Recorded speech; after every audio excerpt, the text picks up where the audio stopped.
ਸਤਿ ਸ਼੍ਰੀ ਅਕਾਲ। ਤੁਸੀਂ ਵੇਖ ਰਹੇ ਹੋ ਪੰਜਾਬ ਮੇਲ USA TV ਪੰਜਾਬ ਫੋਕਸ ਦੇ ਵਿੱਚ ਸਵਾਗਤ। ਮੈਂ ਹਾਂ ਸੰਜੀਵ ਯਸ਼ ਖੰਨਾ। ਵਿਵੇਕ ਰਾਮਾਸਵਾਮੀ ਦੀ ਤਾਰੀਫ ਕੀਤੀ ਡੋਨਲਡ ਟਰੰਪ ਨੇ ਤਾਂ ਵਿਵੇਕ ਰਾਮਾਸਵਾਮੀ ਵੀ ਟਰੰਪ ਸਾਹਿਬ ਦੀ ਤਾਰੀਫ ਕਰਦੇ ਨਹੀਂ ਥੱਕਦੇ। ਕਹਿੰਦੇ ਰਹਿੰਦੇ ਨੇ ਕਿ ਅਸੀਂ ਦੋਵਾਂ ਨੇ ਹੀ ਬਚਣਾ ਜੋ ਪ੍ਰੈਜ਼ੀਡੈਂਟ ਆਫ ਅਮਰੀਕਾ ਦੀ ਦੌੜ ਦੇ ਵਿੱਚ ਸ਼ਾਮਿਲ ਨੇ, ਬਾਕੀ ਸਾਰੇ ਪਿੱਛੇ ਰਹਿ ਜਾਣਗੇ। ਟਰੰਪ ਸਾਹਿਬ ਤੋਂ ਅੱਧੀ ਉਮਰ ਦੇ ਨੇ ਵਿਵੇਕ ਰਾਮਾਸਵਾਮੀ। ਸੋ ਟਰੰਪ ਸਾਹਿਬ ਪਸੰਦ ਕਰਦੇ ਨੇ ਕਿਉਂਕਿ ਇੱਕ ਨਵਾਂ ਲੜਕਾ ਐਂਥੂਜ਼ੀਆਸਟਿਕ ਐਨਰਜੈਟਿਕ ਸੋ ਬਹੁਤ ਜਾਣਕਾਰੀ ਰੱਖਦਾ ਹੈ। ਸੋ ਰਾਮਾਸਵਾਮੀ ਕਹਿੰਦੇ ਨੇ ਕਿ ਮੇਰੀ ਤੇ ਟਰੰਪ ਸਾਹਿਬ ਦੀ 90% ਮਸਲਿਆਂ ਦੇ ਵਿੱਚ ਨਾ ਗਹਿਰਾਈ ਦੇ ਵਿੱਚ ਇੱਕ ਦੂਜੇ ਨਾਲ ਬਣਦੀ ਹੈ, ਸਹਿਮਤੀ ਹੈ। ਕਿਤੇ ਨਾ ਕਿਤੇ ਐਜੂਕੇਸ਼ਨ ਨੂੰ ਲੈ ਕੇ ਜਾਂ ਕੁਝ ਹੋਰ ਮਸਲਿਆਂ ਦੇ ਉੱਤੇ ਜਾਂ ਸਿਕਿਉਰਿਟੀ ਨੂੰ ਲੈ ਕੇ, ਬਾਰਡਰਸ ਨੂੰ ਲੈ ਕੇ, ਉਹਨਾਂ ਕੁਝ ਮਸਲਿਆਂ ਦੇ ਉੱਤੇ ਸਾਡੇ ਮਤਭੇਦ ਨੇ, ਪਰ ਉਹ ਵੀ ਅਸੀਂ ਇਕੱਠੇ ਬਹਿ ਕੇ ਸੁਲਝਾ ਲਵਾਂਗੇ। ਸੋ ਇਹ ਗੱਲਬਾਤ ਜ਼ਰੂਰ ਕਰਦੇ ਨੇ ਅਤੇ ਜਿੱਥੇ ਵੀ ਉਹ ਜਾਂਦੇ ਨੇ ਤਾਂ ਟਰੰਪ ਸਾਹਿਬ ਦਾ ਜ਼ਿਕਰ ਜ਼ਰੂਰ ਕਰਦੇ ਨੇ। ਔਰ ਇਹਨਾਂ ਦਿਨਾਂ ਦੇ ਵਿੱਚ ਅਮਰੀਕਾ ਦੇ ਵਿੱਚ ਉਹ ਬਹੁਤ ਜ਼ਿਆਦਾ ਪੋਪੂਲਰ ਹੋ ਰਹੇ ਨੇ, ਭਾਰਤੀ ਮੂਲ ਦੇ ਵਿਵੇਕ ਰਾਮਾਸਵਾਮੀ। ਸੋ ਦੇਖੋ ਹੁਣ ਕਿੱਦਾਂ ਸਾਰੀ ਕੈਮਿਸਟਰੀ ਬੈਠਦੀ ਹੈ ਕਿ ਬਾਈਡਨ ਸਾਹਿਬ, ਟਰੰਪ ਸਾਹਿਬ, ਉੱਧਰੋਂ ਨਿੱਕੀ ਹੈਲੀ ਔਰ ਇੱਧਰੋਂ ਮਿਸ਼ੇਲ ਓਬਾਮਾ। ਸੋ ਇਹ ਸਾਰੇ ਇਕੱਠੇ ਹੋ ਕੇ ਮਤਲਬ ਕਿ ਫਾਈਨਲ ਕੈਮਿਸਟਰੀ ਬਣੇਗੀ ਹਜੇ ਕੁਝ ਨਹੀਂ ਕਿਹਾ ਜਾ ਸਕਦਾ, ਕਿਉਂਕਿ ਹਜੇ ਤੇ ਸਭ ਕਿਆਸ ਰਾਈਆਂ ਨੇ ਕਿ 2024 ਦੀਆਂ ਇਲੈਕਸ਼ਨਸ ਨੂੰ ਲੈ ਕੇ ਕੀ ਹੋ ਸਕਦਾ ਹੈ। ਸੋ ਕਾਫੀ ਜ਼ਿਆਦਾ ਗਹਿਮਾ ਗਹਿਮੀ, ਕਾਫੀ ਜ਼ਿਆਦਾ ਬਹਿਸ ਚੱਲਦੀ ਪਈ ਹੈ, ਡਿਬੇਟਸ ਚੱਲਦੇ ਪਏ ਨੇ ਵੱਖ-ਵੱਖ ਮਸਲਿਆਂ ਦੇ ਉੱਤੇ। ਸੋ ਭਾਰਤ ਦੇ ਵਿੱਚ ਵੀ ਕੁਝ ਅਜਿਹਾ ਹਾਲ ਬਣਿਆ ਹੋਇਆ ਕਿਉਂਕਿ ਭਾਰਤ ਦੇ ਵਿੱਚ ਵੀ 2024 ਦੀਆਂ ਇਲੈਕਸ਼ਨਸ ਪੈਂਡਿੰਗਸ ਨੇ। ਸਪੈਸ਼ਲ ਸੈਸ਼ਨ ਬੁਲਾਇਆ ਜਾ ਰਿਹਾ ਹੈ, ਉਹਦੇ ਵਿੱਚ ਕੀ ਡਿਸਕਸ਼ਨਸ ਹੋਣੀਆਂ ਨੇ। ਵਨ ਨੇਸ਼ਨ ਵਨ ਇਲੈਕਸ਼ਨ, ਇੱਕ ਇਹ ਵੀ ਡਿਸਕਸ਼ਨ ਚੱਲਦੀ ਪਈ ਹੈ। ਸੰਵਿਧਾਨ ਦੇ ਵਿੱਚ ਫੇਰ ਬਦਲ ਕਰਕੇ ਭਾਰਤ ਨਾਮ ਰੱਖਿਆ ਜਾਵੇ, ਇੰਡੀਆ ਸ਼ਬਦ ਨੂੰ ਹਟਾਇਆ ਜਾਵੇ, ਇਹ ਵੀ ਡਿਸਕਸ਼ਨਸ ਚੱਲਦੀਆਂ ਪਈਆਂ ਨੇ। ਸੋ ਦੇਖੋ ਇੱਥੇ ਵੀ ਕੀ ਕੈਮਿਸਟਰੀ ਬਣਦੀ ਹੈ। ਹੋਰ ਬਹੁਤ ਸਾਰੇ ਮਸਲੇ ਨੇ ਜੋ ਪੰਜਾਬ ਦੇ ਵੀ ਨੇ, ਉਹਨਾਂ ਸਭ ਬਾਰੇ ਅਸੀਂ ਗੱਲਬਾਤ ਕਰਨ ਜਾ ਰਹੇ ਹਾਂ। ਮੇਰੇ ਨਾਲ ਸਟੂਡੀਓਜ਼ ਦੇ ਵਿੱਚ ਮੌਜੂਦ ਨੇ ਬਲਕਾਰ ਸਿੰਘ। ਹਾਂਜੀ ਸੰਜੀਵ ਖੰਨਾ ਜੀ, ਜਿਸ ਤਰ੍ਹਾਂ ਤੁਸੀਂ ਪ੍ਰੈਜ਼ੀਡੈਂਟ ਦੀ ਜਿਹੜੀ ਚੋਣ ਆ ਉਹਦੇ ਵਿੱਚ ਦੌੜ 'ਚ ਜਿਹੜੇ ਸ਼ਾਮਲ ਨੇ ਵਿਵੇਕ ਸਵਾਮੀ ਜੀ, ਜਿਹੜੇ ਇੰਡੀਆ ਨੂੰ ਬਿਲੋਂਗ ਕਰਦੇ, ਕੇਰਲਾ ਦੇ ਵਸਨੀਕ ਨੇ। ਔਰ ਇਹਨਾਂ ਦੀ ਜਿੱਦਾਂ ਤੁਸੀਂ ਦੱਸਿਆ ਕਿ ਉਹਨਾਂ ਤੋਂ ਅੱਧੀ ਉਮਰ, ਵਾਕਈ ਸਹੀ ਗੱਲ, 38 ਸਾਲ ਦੇ ਇਹ ਨੌਜਵਾਨ ਨੇ। ਬਰਾਕ ਓਬਾਮਾ ਤੋਂ ਬਾਅਦ ਜਿਹੜੀ ਦੂਜੀ ਦੌੜ ਹੈਗੀ ਆ ਬਾਹਰਲੇ ਲੋਕਾਂ ਦੀ, ਬਾਹਰਲੇ ਵਸਨੀਕਾਂ ਦੀ, ਉਹਨਾਂ 'ਚ ਦੂਜੀ ਦੌੜ ਵਿੱਚ ਸ਼ਾਮਲ ਹੋ ਗਏ ਆ। ਔਰ ਇਹਨਾਂ ਦੀ ਪਾਪੂਲਰਿਟੀ ਜਿਹੜੀ ਤੁਹਾਨੂੰ ਪਤਾ ਹੈਗਾ, ਉਹਦੇ ਵਿੱਚ ਅਮਰੀਕਾ 'ਚ ਪੂਰੇ ਜ਼ੋਰਾਂ ਸ਼ੋਰਾਂ 'ਤੇ ਹੈਗੇ, ਲੋਕ ਇਹਨਾਂ ਨੂੰ ਮਿਲਣਾ ਚਾਹ ਰਹੇ ਆ। ਔਰ ਇਹ ਸਟੱਡੀ ਉੱਥੇ ਕੀਤੀ ਨਾ ਵੱਖਰੀਆਂ ਯੂਨੀਵਰਸਿਟੀਆਂ ਵਿੱਚ, ਬਹੁਤ ਵਧੀਆ ਵੈਲ ਐਜੂਕੇਟਡ ਨੇ। ਔਰ ਜਿਸ ਤਰ੍ਹਾਂ ਦੇ ਨੌਜਵਾਨ ਨੇ ਉੱਥੋਂ ਦੇ, ਉਹ ਜਦੋਂ ਕੋਈ ਕਰਦੇ ਆ ਪਲਟਾ ਸਿਆਸਤ ਦਾ, ਉਹੀ ਕਰਦੇ ਆ। ਬਰਾਕ ਓਬਾਮਾ ਨੂੰ ਦੂਜੀ ਵਾਰੀ ਜਿਤਾਉਣ ਵਾਲੇ ਜਿਹੜੇ ਯੂਥ ਸੀਗੇ, ਐਤਕੀ ਵੀ ਇਹਦੇ ਪਿੱਛੇ ਉਹੀ ਪਾਵਰ ਹੈਗੀ ਯੂਥ ਦੀ।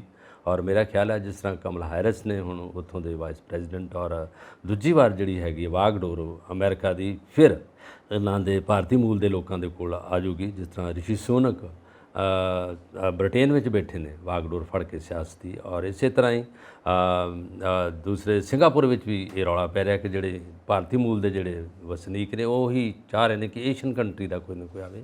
ਸਾਰੇ ਦੇਸ਼ਾਂ ਵਿੱਚ ਬੋਲਬਾਲਾ ਹੋ ਰਿਹਾ ਔਰ ਉਹ ਲੋਕ ਚਾਹੁੰਦੇ ਨੇ ਕਿ ਇਹ ਜਿਹੜੇ ਬੜੇ ਫਰਾਕ ਦਿਲ ਨੇ ਔਰ ਇਹ ਜਦੋਂ ਕੰਮ ਕਰਦੇ ਆ ਬੜੇ ਅੱਛੇ ਤਰੀਕੇ ਨਾਲ ਕਰਦੇ ਆ। ਜਦੋਂ ਕਿ ਸਾਡੇ ਡਿਫੈਂਸ ਮਿਨਿਸਟਰ ਵੀ ਰਹੇ ਸੱਜਣ ਸਿੰਘ ਜੀ, ਔਰ ਹੋਰ ਵੀ ਜਿਹੜੇ ਉਪਾਧੀਆਂ ਨੇ ਉਹਨਾਂ 'ਤੇ ਸਾਡੇ ਲੋਕ ਬੈਠੇ ਨੇ, ਜਿਸ ਤਰ੍ਹਾਂ ਵਿਜੇ ਬੰਗਾ ਜੀ ਵਰਲਡ ਜਿਹੜੀ ਬੈਂਕ ਨੇ ਉਹਦੇ ਪ੍ਰਧਾਨ ਨੇ। ਇਹ ਸਾਡੇ ਜਿਹੜੇ ਲੋਕ ਨੇ, ਚਾਹੇ ਇੰਡੀਆ 'ਚ ਇਹ ਨਹੀਂ ਕੁਛ ਸਿਆਸਤ ਵਿੱਚ ਇਹਨਾਂ ਨੇ ਇਹਦਾ ਭਾਗੀਦਾਰੀ ਨਹੀਂ ਹੋਈ ਹੈ, ਕਿਉਂਕਿ ਇੱਥੇ ਇਕੱਲੇ ਤੇ ਇਕੱਲੇ ਗਲਬਾ RSS ਦਾ ਜਾਂ BJP ਦਾ ਰਿਹਾ ਹੈਗਾ।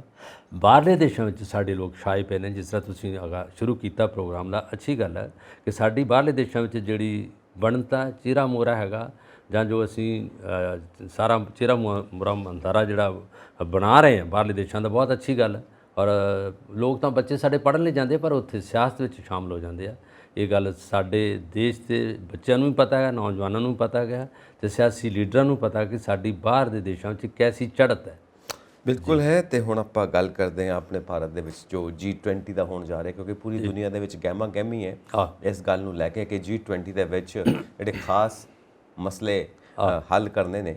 ਔਰ ਯੂਕਰੇਨ ਦੀ ਵਾਰ ਨਾਲ ਕਿਤੇ ਸਾਰੇ ਦਾ ਸਾਰਾ ਸਮਾਂ ਲੈ ਜਾਏ, ਇਹ ਵੀ ਡਰ ਲੱਗਿਆ ਹੋਇਆ ਕਿਉਂਕਿ ਹਜੇ ਤੱਕ ਇਸ ਵਾਰ ਦਾ ਕੋਈ ਹੱਲ ਨਹੀਂ ਮਿਲਦਾ ਪਿਆ। ਦੂਸਰਾ ਜਿਹੜਾ ਸਭ ਤੋਂ ਭਖਦਾ ਹੋਇਆ ਇਸ਼ੂ ਹੈ ਉਹ ਗਲੋਬਲ ਸਾਊਥ ਦਾ ਹੈ ਕਿ ਜਿਹੜੀਆਂ ਗਰੀਬ ਕੰਟਰੀਜ਼ ਨੇ ਉਹਨਾਂ ਵਾਸਤੇ ਅਮਰੀਕਾ ਨੇ ਵੀ ਆਵਾਜ਼ ਚੁੱਕੀ ਕਿ ਉਹਨਾਂ ਨੂੰ ਵੀ ਹੁਣ ਚੰਗੀ ਪੋਜੀਸ਼ਨ ਵਿੱਚ ਲਿਆਂਦਾ ਜਾਵੇ, ਕਿਉਂਕਿ ਇਹ ਕਨਸੈਪਟ ਦਿੱਤਾ ਇੰਡੀਆ ਨੇ ਪਰ ਹੁਣ ਬਹੁਤ ਜ਼ਿਆਦਾ ਪਪੂਲਰ ਹੋ ਰਿਹਾ ਜੀ। ਸੋ G20 ਦੀ ਸਫਲਤਾ ਲਈ ਕੀ ਕੁਝ ਕੀਤਾ ਜਾਏਗਾ। ਪਰ ਹੁਣ ਅਮਰੀਕਾ ਦੀ ਜੇ ਅਸੀਂ ਗੱਲ ਕਰੀਏ, ਬਾਈਡਨ ਸਾਹਿਬ ਨੇ ਆਉਣਾ ਹੈ ਪਰ ਉਹਨਾਂ ਦੇ ਪਤਨੀ ਨਹੀਂ ਆ ਸਕਣਗੇ ਕਿਉਂਕਿ ਕਰੋਨਾ ਦੀ ਪ੍ਰੋਬਲਮ ਕਰਕੇ ਨਾ ਆਓ।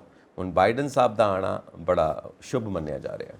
ਹਾਂ, ਇੱਕ ਆਉਣ ਵਾਲੇ ਦਿਨਾਂ ਦੇ ਵਿੱਚ ਮੇਜ਼ਬਾਨੀ ਐਤਕੀ ਇੰਡੀਆ ਕਰ ਰਿਹਾ ਹੈ। ਆਉਣ ਵਾਲੇ ਦਿਨਾਂ 'ਚ 9 ਤੇ 10 ਸਤੰਬਰ ਨੂੰ ਇਹਦਾ ਆਗਾਜ਼ ਹੋ ਰਿਹਾ। ਇਹਦੇ ਵਿੱਚ ਬੜੇ ਤਰੀਕੇ ਨਾਲ ਔਰ ਬੜੇ ਵਧੀਆ ਸ਼ਾਨੋ ਸ਼ੌਕਤ ਨਾਲ ਉਹਨਾਂ ਦਾ ਵੈਲਕਮ ਹੋ ਰਿਹਾ। ਔਰ ਉਦੋਂ ਪਹਿਲਾਂ ਸਾਰੀ ਜਿਹੜੀ ਹੈਗੀ ਆ ਉਹ ਪਲਾਨਿੰਗ ਬਣ ਚੁੱਕੀ ਹੈ।